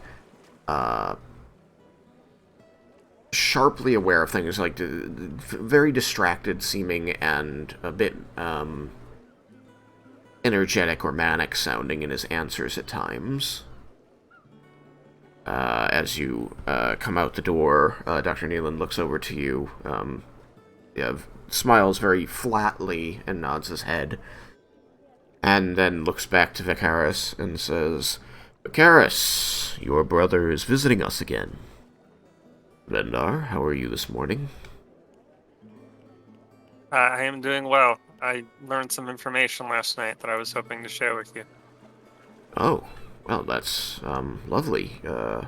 What subjects were you researching? I spoke to an old alchemist contact of mine.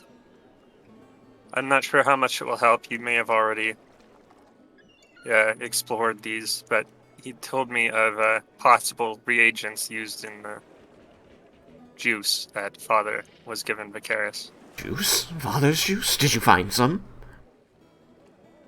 I'm sorry, Vicaris, no. Oh. That's all right. I'll get by without. It's a lovely morning, isn't it, brother? It is. I haven't quite seen beautiful. you in a while. How have you been? I've been well. And you? I am doing well.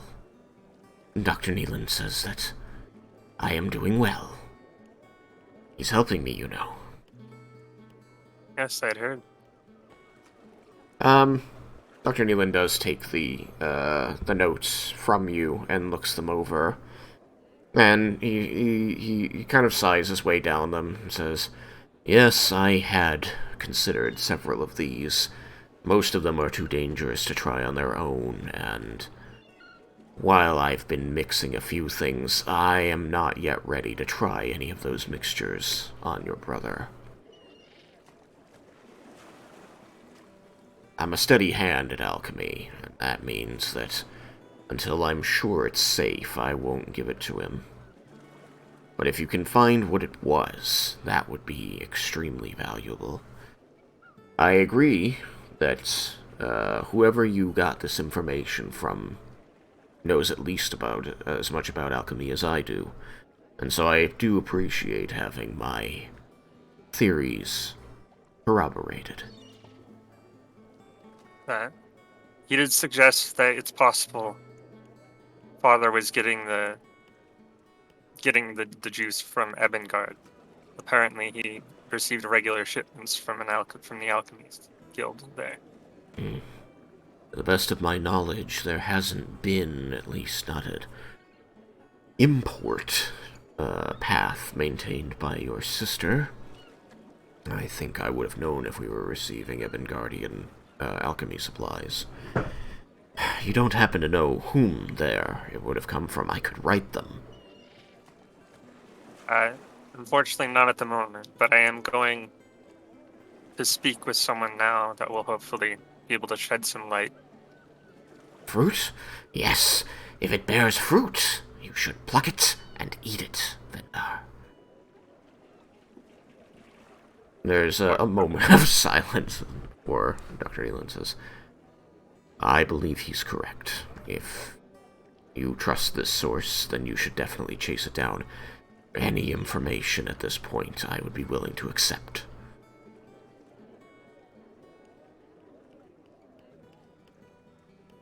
If I can find out who it was, then I will hopefully be able to teleport to Ebengard and talk to him directly, or them directly, and know exactly what the concoction was. Perhaps even get a sample. That would be, honestly, the breakthrough I've been waiting for, so I will remain here and pray to Avandra for your success. Do everything in my power to help over there. Thank you for your help. Well, I'm just doing the best I can and what I'm paid to do. I'm not sure that Vicaris knows exactly what's going on, but he does talk about you, so I hope that is enough motivation for you.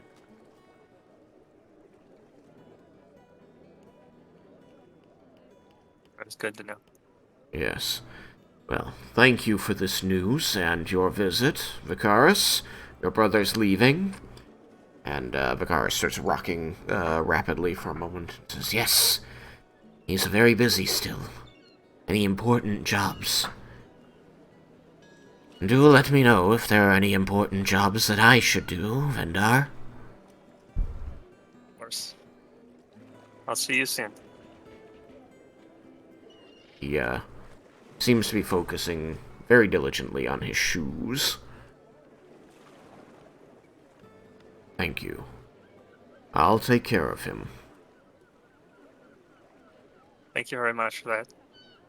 Love you, Vicaris. See you soon. Garrus, seems to snap out of it momentarily. That I'm not usually good brother. So, I did not expect that.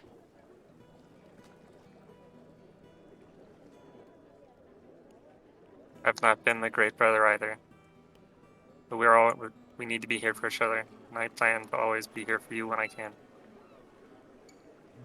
He looks There's a at lot to you. make up for. He looks at you, and there is clarity in his eyes that is you only ever see fleeting in these recent interactions with him.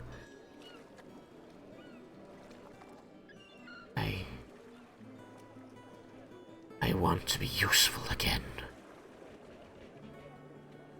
I want to return this love.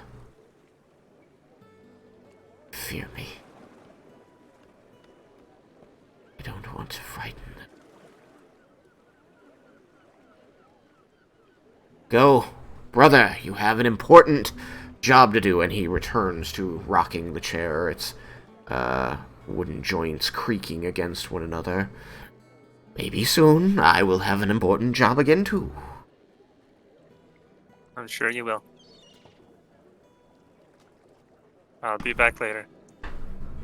Bye. You see that Dr. Neeland is writing in his notebook again, seemingly very interested in the things that you two are saying to one another.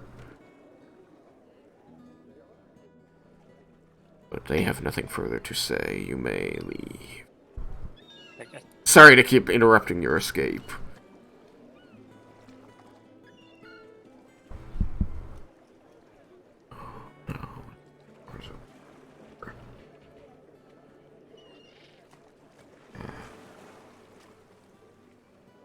Alright.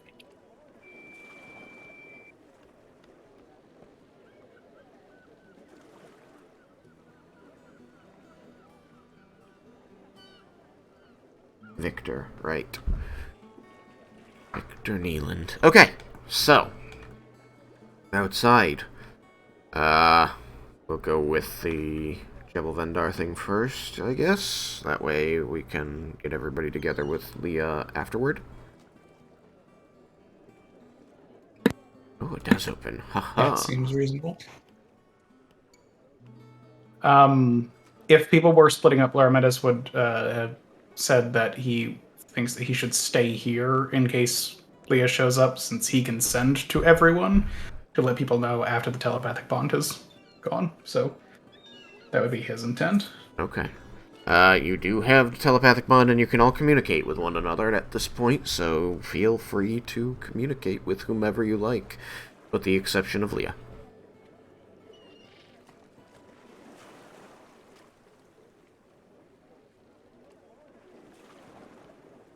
That would have been said before people, Left. split up. Yeah. Just so they also, knew. Yeah. But I think the Vendar Jebble stuff makes sense. So I will be quiet now. I mean, I was inviting you to interrogate whomever you wanted for a few minutes. I do think that Yuki Kaze had stepped away. Okay. I'll Really save kiss names, my roast of Raiken until everyone's around. Alright. Well then, in that Raiken. a roast of Raiken. In that case, Jebble, you and Vendar head northeastward across the brilliant plaza toward this massive white stone pillar rising out of the ground. It is a tower that rises in tiers and chunks. It has jutting, side towers coming out of it at different levels. It's anything but, one straight thing up. There's different roofed portions sticking out in different places. The whole thing is glistening with stained glass, metal inlay. It's monstrously huge, beautiful in a way. Its exact method of construction isn't necessarily obvious. Some of it seems like masonry and architecture. Some of it seems almost natural, as though someone shaped the stone itself or pried this pillar of marble out of the ground and then hollowed it out and then made parts of it into a home. Which, Vendar, you would know matches with the stories of Pelor granting the Tower of Everwatch to the people of Aspara so that they might always see their enemies coming and be able to shed the light of day upon their schemes. You head toward this building. The plaza is already a bustle with people.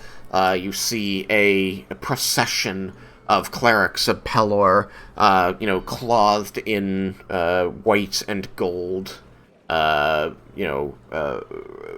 walking toward the temple to begin their daily activities, which include sermons and prayers and helping any who come seeking the aid of Pelor. There are bureaucrats and merchants and guards patrolling every kind of person you can imagine, almost, bustling about the plaza and heading to and from the front door of this massive structure. And so as you approach, the guards are just speaking with a merchant who seems to want to air a grievance before Lady Belgrin, Empress Belgrin, and he is told that his grievance will be addressed tomorrow, as he is not on the schedule, and he is turned away, and he goes away angry, grumbling to himself. And you two come up to the door, and the guards stand with their spears and their glistening armor, and they look upon you, and they say, they're both human. They say in common to you, "What can the Tower of Everwatch do for you, citizen?" I have business with some servants in the tower. I was hoping to speak with them. My sister, Lady Draknir, should hopefully have allowed me entrance. They seem to be, half-eyeing you as you ramble your way through this. Clearly they don't see anything about you that tells them they should let you in. And then you mention that your sister is Lady Draknir. I do want to ask, how are you dressed and armed today? Imagine in my regular studded leather. I suppose I would have left my weapons at the lodge, because it doesn't seem like a good idea to bring them towards to the palace. Yeah. That doesn't always stop people, so it's fair to ask. Jebble, yourself? Armor. I probably got my staff. I think I have my saber. Is it a saber? So you have a sword on your belt? Scimitar, yes. Scimitar. Alright. So they're going to look, from you, clearly intrigued by you, invoking Lady Draknir's name. And they look to your compatriot, who's holding a club-headed staff as tall as you are, to twice as tall as he is, and there's a small scimitar swinging from his belt. And they look down at him, they look back to you, and they look down at him, and they say, "The both of you, citizens?" This is my companion. His name is Jebble. He's a druid. A healer. Out of character. I believe I am from Aspara. You are from Aspara, that's true. Yeah. Sorry. Yeah, that's right. You are, in fact, both citizens of Aspara. It seems like they might be the kind who just refer to everybody who comes up to them wanting something as citizen, as they don't feel like guessing or not, but their right is fascinating. One is going to turn to the other, and he nods and heads inside. And the remaining one turns back, and she looks you up and down one more time before saying, I'm gonna need you to surrender anything that can be used as a weapon before heading within the palace.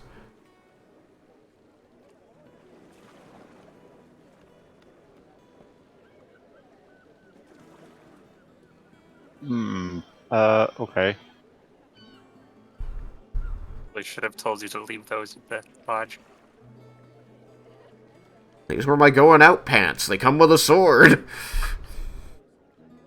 Anything that can be used as a weapon? I mean, if you're imaginative enough. Don't think too hard on it. I can't help it. You know, no swords, no daggers. No blunt She sees staff. that there's this little I guess you don't even have to conference in front of a person, so you can telepathically speak to one another. The rest of you are just aware that they're talking about weapons all of a sudden on the open channel. So, you know, feel free to chime in with any stupid jokes you want since you're not there and have no consequences. I'm gonna just throw everything into my bag of holding and just hand that over. She sees you unsling the bag and put, like, the scimitar into it, which doesn't really seem unreasonable. And then you put the entire staff into it, and it just disappears its whole length inside. And you kind of see her eyebrows go up. Eventually you've taken off everything that you believe would constitute a weapon in the eyes of a guard, and hold the bag out to her. And she takes it and holds it up for a moment, just kind of looking at it, and then meeting your eyes, and then she very gingerly takes the straps and slings them over her shoulder so that it hangs under her arm, and says, "Just come back to me when you're done, and I'll return it to you." Will do. You are made to wait a moment longer before the man returns, and says, confirms that Lady Draknir has given permission to let you into the building. You are directed by several guards along the way until you reach the scullery, which is basically the room adjacent to the kitchen. It smells vile. It's, covered in, filmy wet. There's just heaps of, on one side of the room, heaps of dishes and things, and on the other side of the room, heaps of linens and things, and several, stone basins of water, and the floors at different levels, so things kind of flow from the linen side to the food side.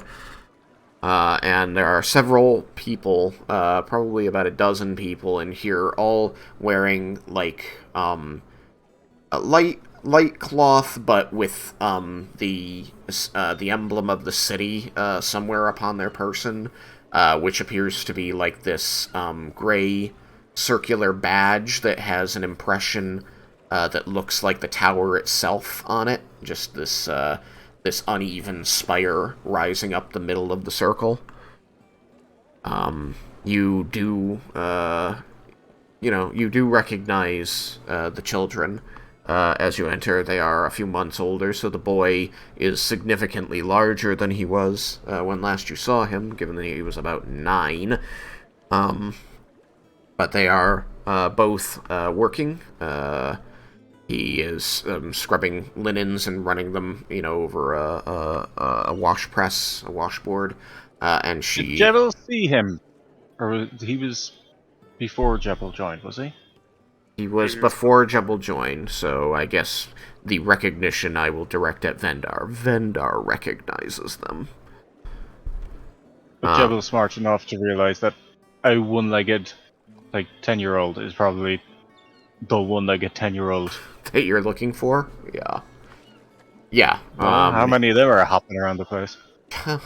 So yes, there are several people here. The boy does tend to stand out as he, rises from his position to grab another heap of clothing into the water. You see him kind of like hopping over. There's a crutch leaned up beside him, but he doesn't use it for these smaller movements. Instead, leaning on the basins and hopping. What do you do, given that there are, like I said, about a dozen people, all servant level, working in here? A lot of them, looking at you frequently, trying to understand why people dressed in armor who are not guards have suddenly appeared.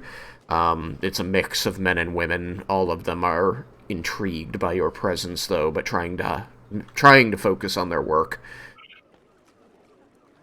Well, while we're in the tower, I'll be sure to be keeping my eye open for Kyler. Okay. Your passive is 27, 28? 27. 27. You have not noticed him thus far. And what were the kids' names again? They were Laren and Jonas. Laren and Jonas. All right. So when we get here, I'll go over to Laren and Jonas. They are separated, to the two sides of the room, so you could gather one to the other. Make him I'll go over to her. I'll go over to Laris and ask her to, I'll greet her. And, as you are making your way through the room and people are looking up, and you start to hear the low din of whispers around you as people are clearly, talking to each other, wondering at your presence here, and starting rumors, of course. Laren does, twist back to try to see what the commotion is about. Sees somebody's in the room, kind of turns back. Then you kind of see her do a double take as she recognizes you, Vendar, and she does not look pleased. She does not look pleased. She, just hunches back over her work and seems to be trying to make herself small, and probably hoping you won't notice her. As I walk towards her. As you walk directly toward her. So. Of all the people she hopes wouldn't notice. Yeah. I get to her. Yeah, you get to her, and she's just scrubbing away at these pots and pans and dishes and cups. Hello, Lauren. And she she's got this wire brush that she's scrubbing this pot with, and she scrubs it a few extra times very hard, and realizes you're not going to go away, and she sighs, letting the pot sink back into the soapy water, and tosses a scrub brush in to splash suds up onto the wall in front of her, and says, "Hello. What do I owe this visit?" Hi. Well, I was hoping that you were doing well. I heard that you got the job here. Yeah, we're doing great. We're doing super great. Doing all the work that they're giving us. Hi. What can I do for you? Well, if you'd mind coming over so that I can talk to you and your brother. I brought someone with me. Can't you leave him out of this? He's kind of the reason we're here. She looks a bit panicked and says, "Why? He's just a boy. We're doing all the work that they've given us. What more do you want?" Don't want anything from you. I came to help. Do you not like it here? She, fishes back in the water and starts scrubbing the pot again, and says without looking at you, "No, it's fine. We have rooms and food and work that pays for all of those things. What more could I want?" What the hell is it? Oh, there it is. How did I... They're in alphabetical order. How the do I miss something in alphabetical order? I know what more I could want.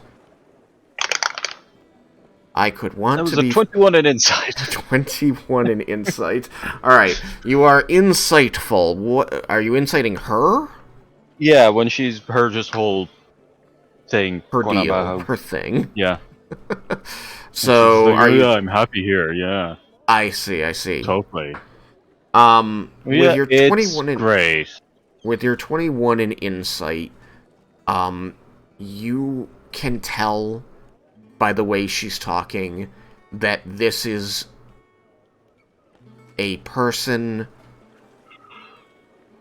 who is doing the best they can and does not want more put on their plate, and very much thinks that's what you're here to do.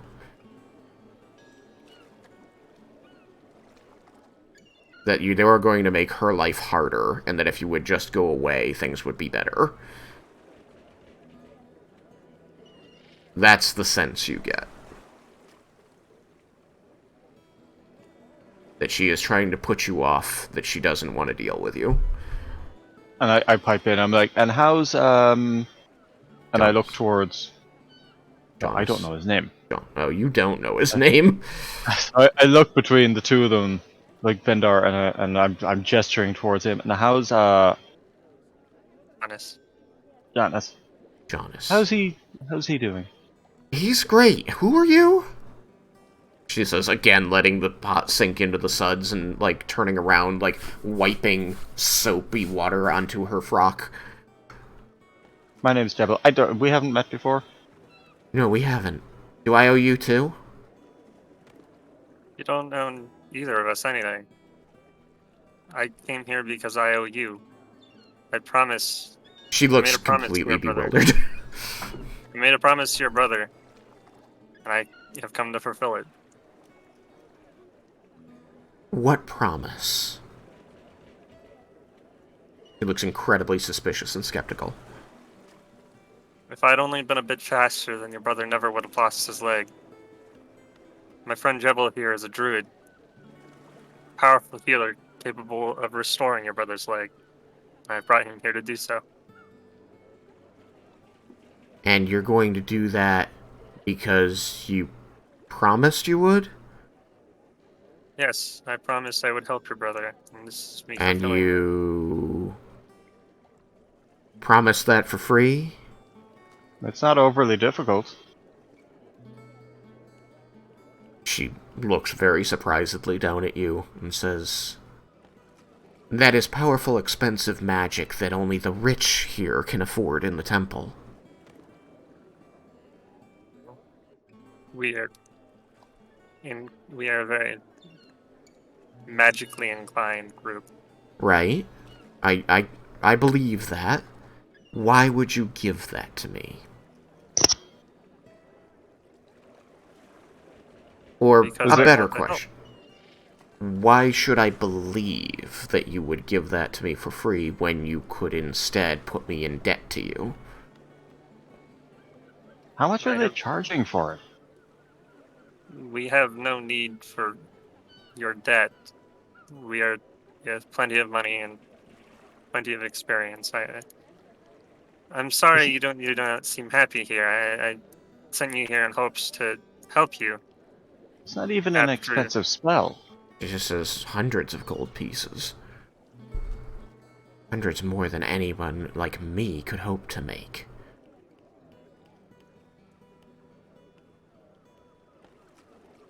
I mean, I could cast it right now. He'd have his leg back in a couple of days.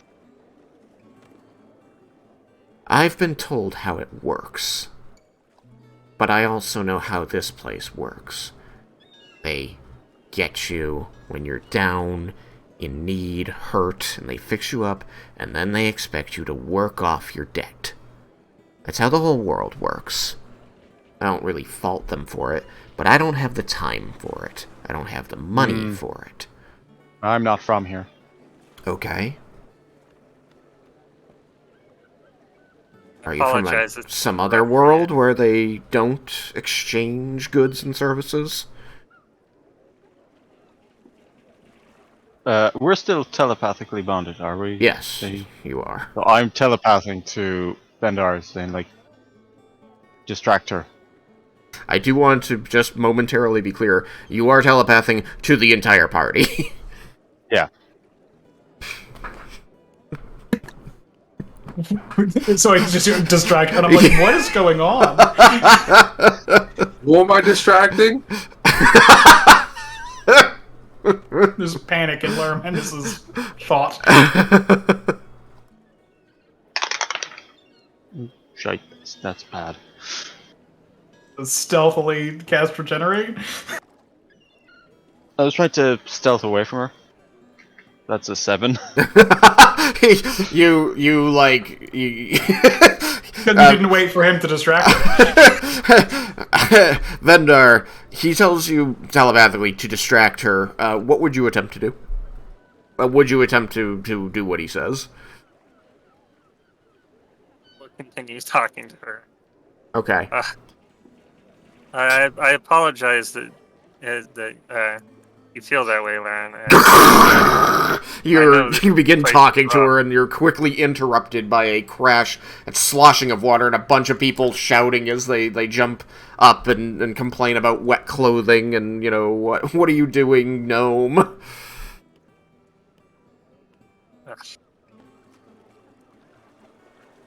You, like, turned and tried to like, keeping your eyes on her, Jebble, like, crab shuffle sideways, and you apparently crashed into a basin, just went into it, and sloshed the water up over the edges, moistening all the people around it. I slipped. The floor is wet. It is now! Oh, it is. One of them shouts at you. It wasn't before you jumped in the basin. I don't think you can prove that, but okay. This servant looks so bewildered and tired, like he does not have time to, like, deal with the skewed reality of people with money. Rich people. I will offer Jebble my hand to pull him out of the basement. Soggy little gnome comes up now. Your boots now as you walk around. Ugh. Hey, telepath, keep distracting her. I might be able to use this. I might be able to use this. You're not sneaking anywhere, Jebble. You might as well be part of Clank Squad. Team Clank. It's more like hide in plain sight. It's a ruse. Distract her. So hellbent. But I mean, the problem is that, like, you have made yourself the focus of her attention prior to trying to sneak away, because she's trying to figure out why it is you're trying to convince her that you're not going to charge for this service when everybody else does. So she's kind of still waiting for an answer to that. Like you said, I'm not from here. And she asked you, so you're from a world where you don't use money, you know, for goods and services and such, and then you tried to sneak away without answering her. So she's really, really bewildered, and you're still trying to sneak away as far as I know. I'm Just not It's- told. If I'm soaked through, I'm just going Yeah. to put on a show of just being really put Really out. sorry, and With being- storm off. Kind of. So she's Yeah. So now she's directing her focus, her attention back on Vendar.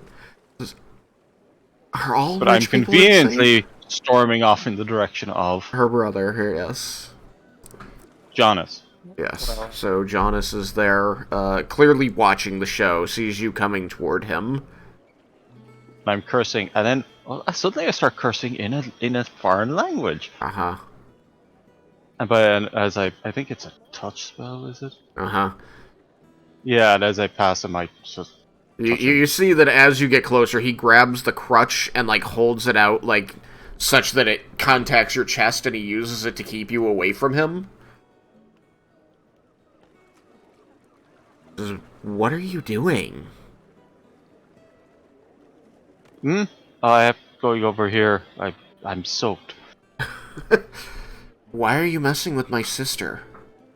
Did she do something wrong? I don't think so. I've never met her before.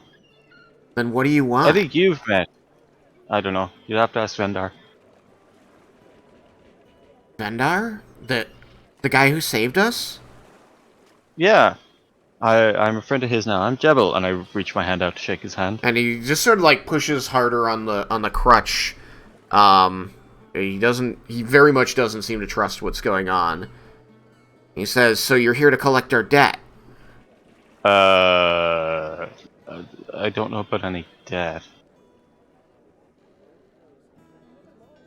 He that kind of stops him a moment. He's still holding like this. You've got like the foot of the crutch against your chest, and he's just sort of like holding it out, so that it's pinned between you and him, so you can't close the distance. He says, "Yeah, usually when you give people a life, a job, food, and stuff that costs something." Come on. Again, you'd I have might to be ask him young, but about that. my parents were merchants. We know how it works. Well, go talk to him about it. Don't ask me. I wasn't there. He's going to, look momentarily over at where his sister is still talking to Vendar. And he's going to, kind of using his other hand on the basin, and still keeping the crutch up a moment, get it so that he's between you and them, and then he's going to, quickly turn and start working his way across the room. I imagine you're still holding the spell in your hand. Yeah, can I It's close the distance? I mean, you can try. I do want to be clear that it is obvious when you're holding a spell. There's green plant life growing in your palm. Yeah, that's fine. So, he knows that you're trying to do something magic, which is why If he's looking at the plants, I'm a druid. This happens all the time. It's a plant thing. Okay. So now It's you're a gonna nature thing. try and sneak up on him while he's hopping away from you, crutching away from you, so... you want to try that stealth again?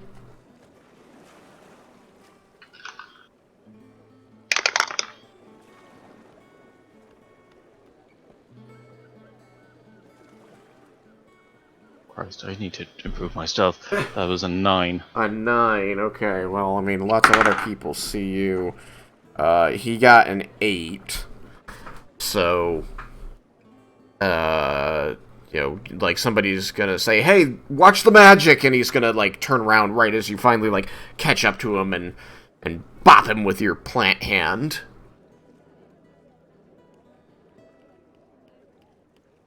Do you have to hold on to him for any length of time, or is just a touch enough? It just says touch. Okay. Just a touch. But isn't the casting time a minute? Yeah. I think he was doing that while he was making his way across the room. Alright, I just wasn't sure if that applied to having to touching him for the whole casting or something.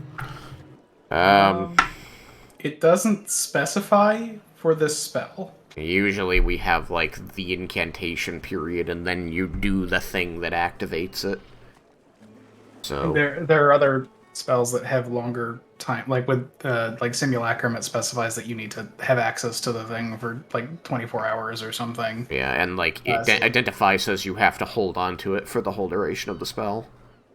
Alright, I wasn't sure, so I was just asking. No, it's a fair question. I'm yeah, just trying to be clear in my answer that I believe that this is going to fall into one of the ones that we say you can do all the prep stuff and then you just activate it by doing the thing. 2 minutes. He's gonna have a leg in 2 minutes.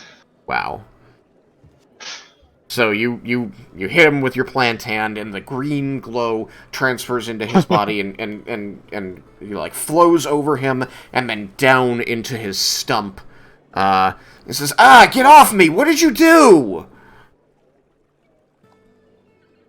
And he calls out for Laren, who immediately glares at you, Vendar, and then pushes past you to run over to him. What's it? Is he got one of those rolled up trouser legs? Yeah, pinned up, rolled up, something like that, yeah. I say, yeah, you're going to want to loosen that. And, Laren gets down next to him and undoes and says, God damn it! I told you we didn't want your help. We don't want to pay you. I'm not asking for Go up payment. to them. I'm sorry you feel that you were in debt. I never meant it that way. I didn't. You never owed me anything. I have done a lot of bad in my life, and I wanted to help you. That's all I wanted. She I still never looks... expected anything in return. She looks like she doesn't believe you. Like, she's just looking Can I at roll you. persuade? You may roll persuade. She's rolling amazingly well, too. What you got?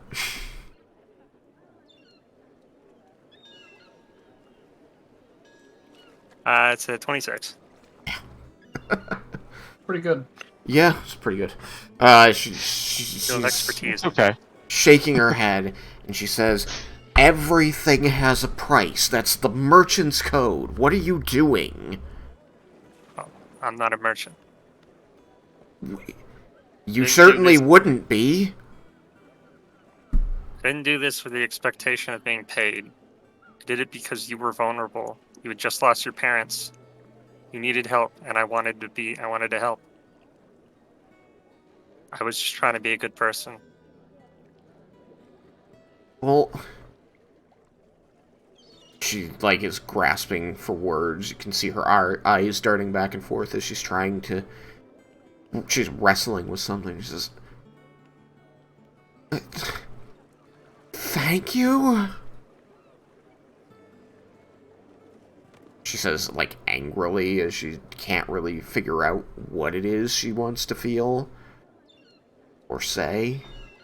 As this goes out, Jebble's goes, no, seriously, loosen the trouser leg. And she had already done it. Okay.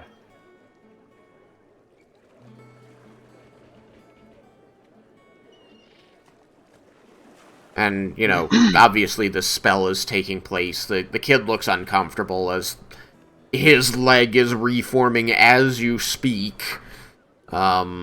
So, there's clearly some discomfort there, both just from the fact that it's weird and unnatural, and probably a bit of pain as the spell takes hold. Unnatural. The spell says it stimulates the natural healing ability. This is very natural. Yeah. I don't know what you're talking about. People are newts now. You are all newts. He's rapidly growing tissue, and Laren, kind of falls back, sitting next to her brother and holding him tightly as this is happening, and says, all our lives, parents had to get by trading. We had bad years, it was because we couldn't trade, or we'd done a bad trade and we were being punished for it. So when the monsters came, I thought it was just that coming back around, that some thing they had done was wrong. They cheated someone again. I don't know. That wasn't the case. Well, you're telling me that, but everywhere I look, everything I've grown up with doesn't agree with what you say. So, forgive me for not buying into it right off. Of course, I'm sure it's been difficult. You are so young and you've been through so much. Everyone who comes through here says that exact line. It gets a little tired. I'm sure. It was You were hard. strong, though. Both of you. It's amazing how well you've done, given everything. Given everything we've been given or charged for? Why do you think we're still working here? None of this is free. Oh. Just doing the best I can until we can buy something better. Oh. They all What would said you like this. to do? What would I like to do?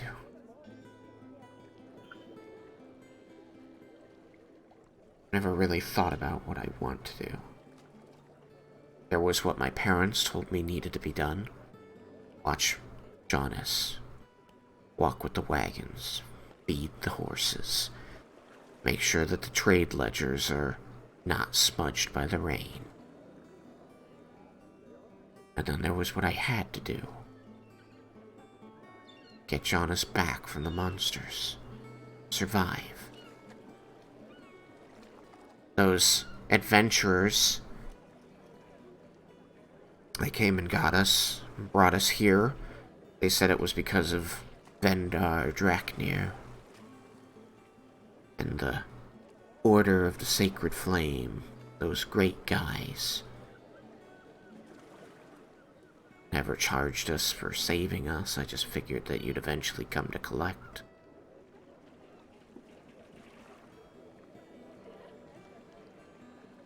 You never owed me anything.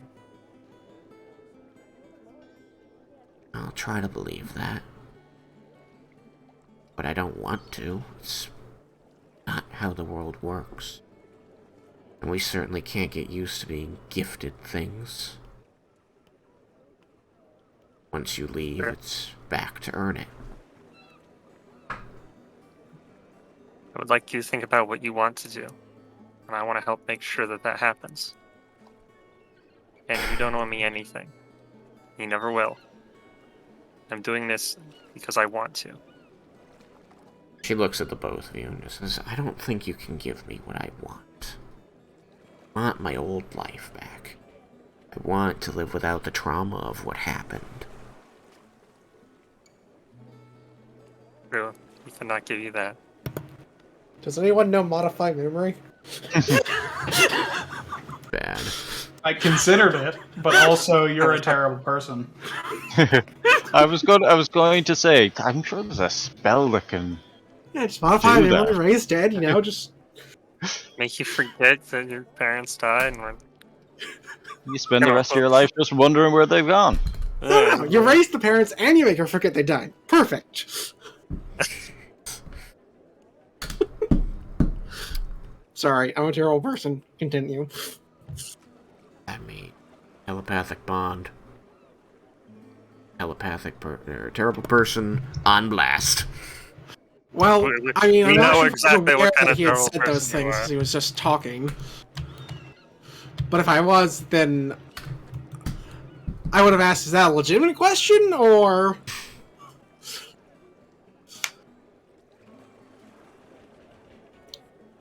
You would have asked what?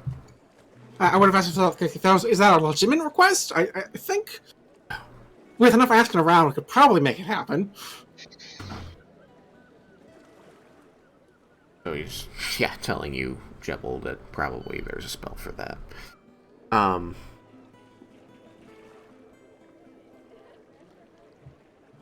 Says, well, maybe there is something you can tell me. Yes. The woman in the mansion. She said she wanted us to live there instead of here. Yes. She is my mother. I figured you'd know her. Same name and all.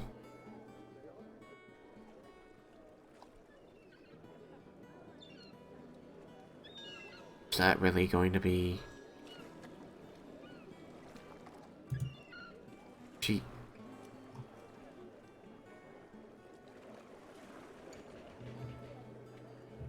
wanted to be your family? That's what she said. Did she mean it? Yes. She meant it.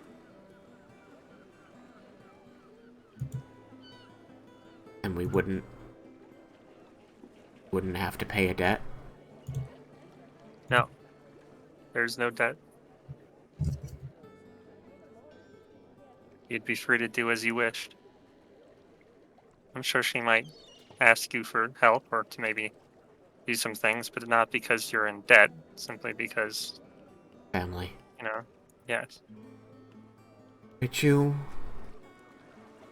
And she, like, looks to Jonas, whose foot is, like, fully regrown at this point, and he's just sort of, like, splaying his toes and, like, patting the whole leg with his hand, like, kind of wild.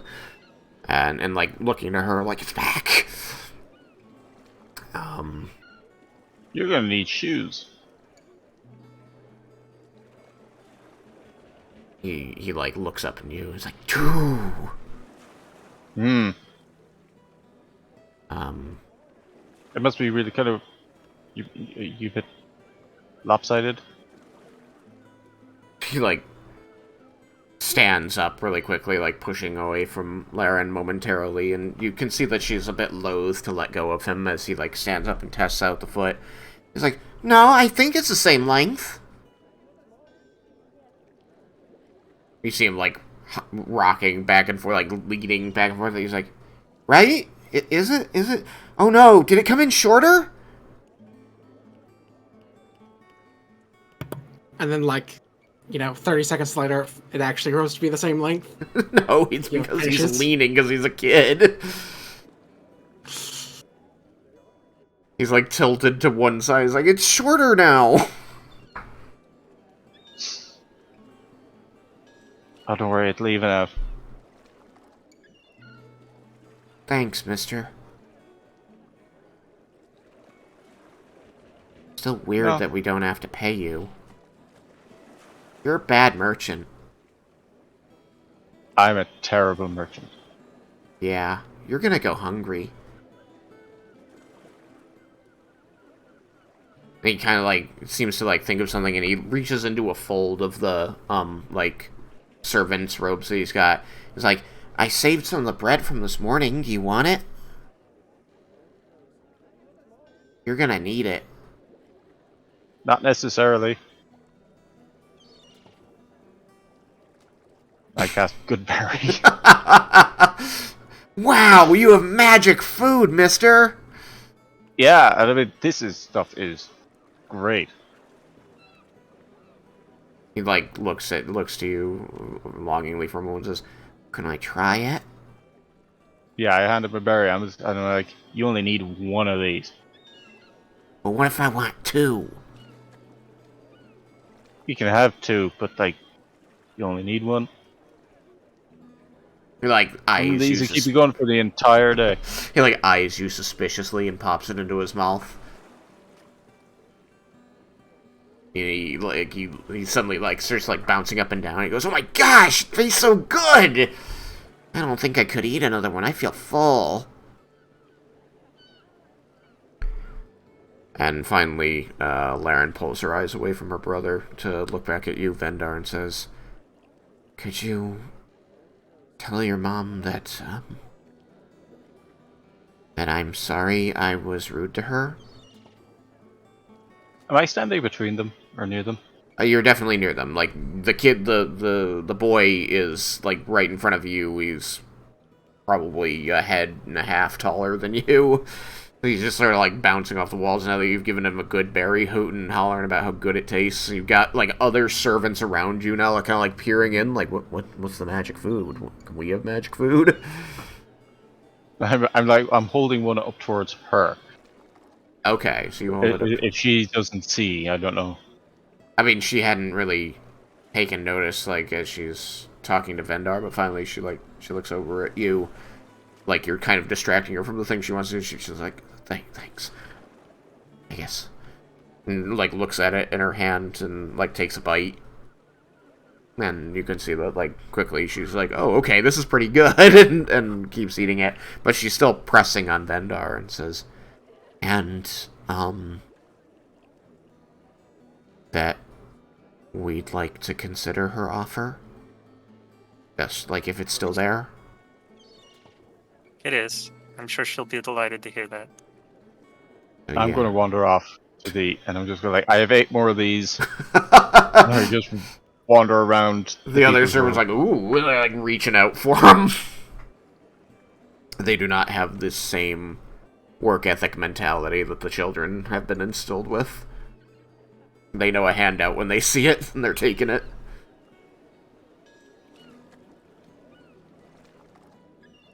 So those 8 berries disappear quickly. The last 2 people who didn't get any are just like, oh, it's fine, I didn't need it anyway. Cast it again. Yeah.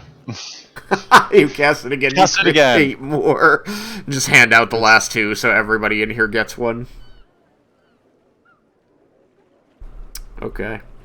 Yeah, so that is what she asks you. Vendar. To talk to your mother on her behalf. Yes, I will do it. I will speak to her, and I'm sure she will be delighted to hear that you would wish to reconsider. And, I don't know if I'll get to talk to her again, so maybe you should say thank you to the Crown Princess for me. I will. I need to speak with her. Cool. Tell her I'm sorry too. I don't wanna do it.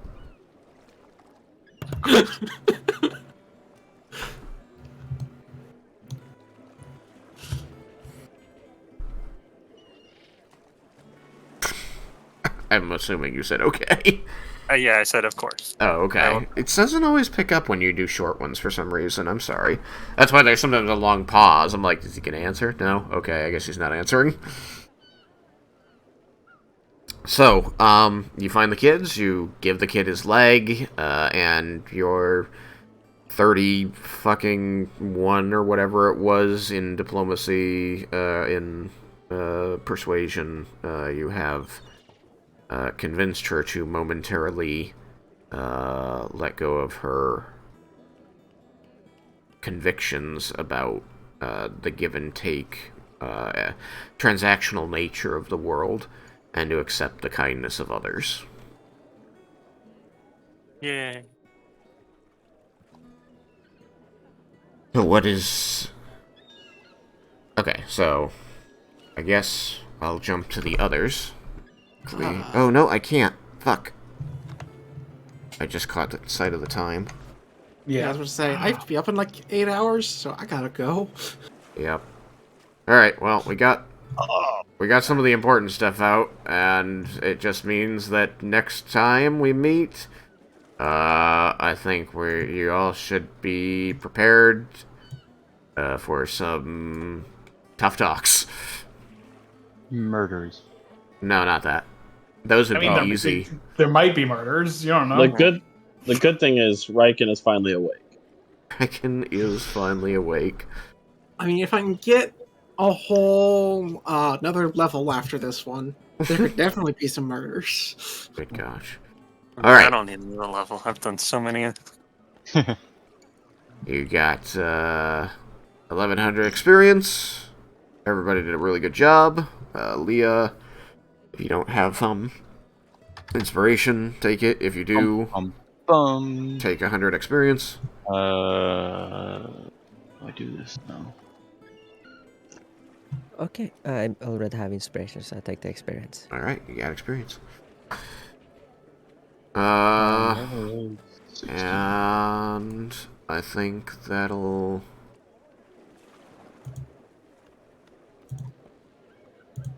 Oh. I think that'll do it for now, yeah.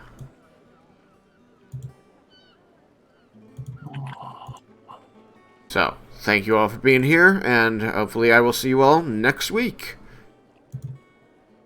Alright. Dun, dun, dun. Bye, stream. Bye-bye. Goodbye. Bye. Bye.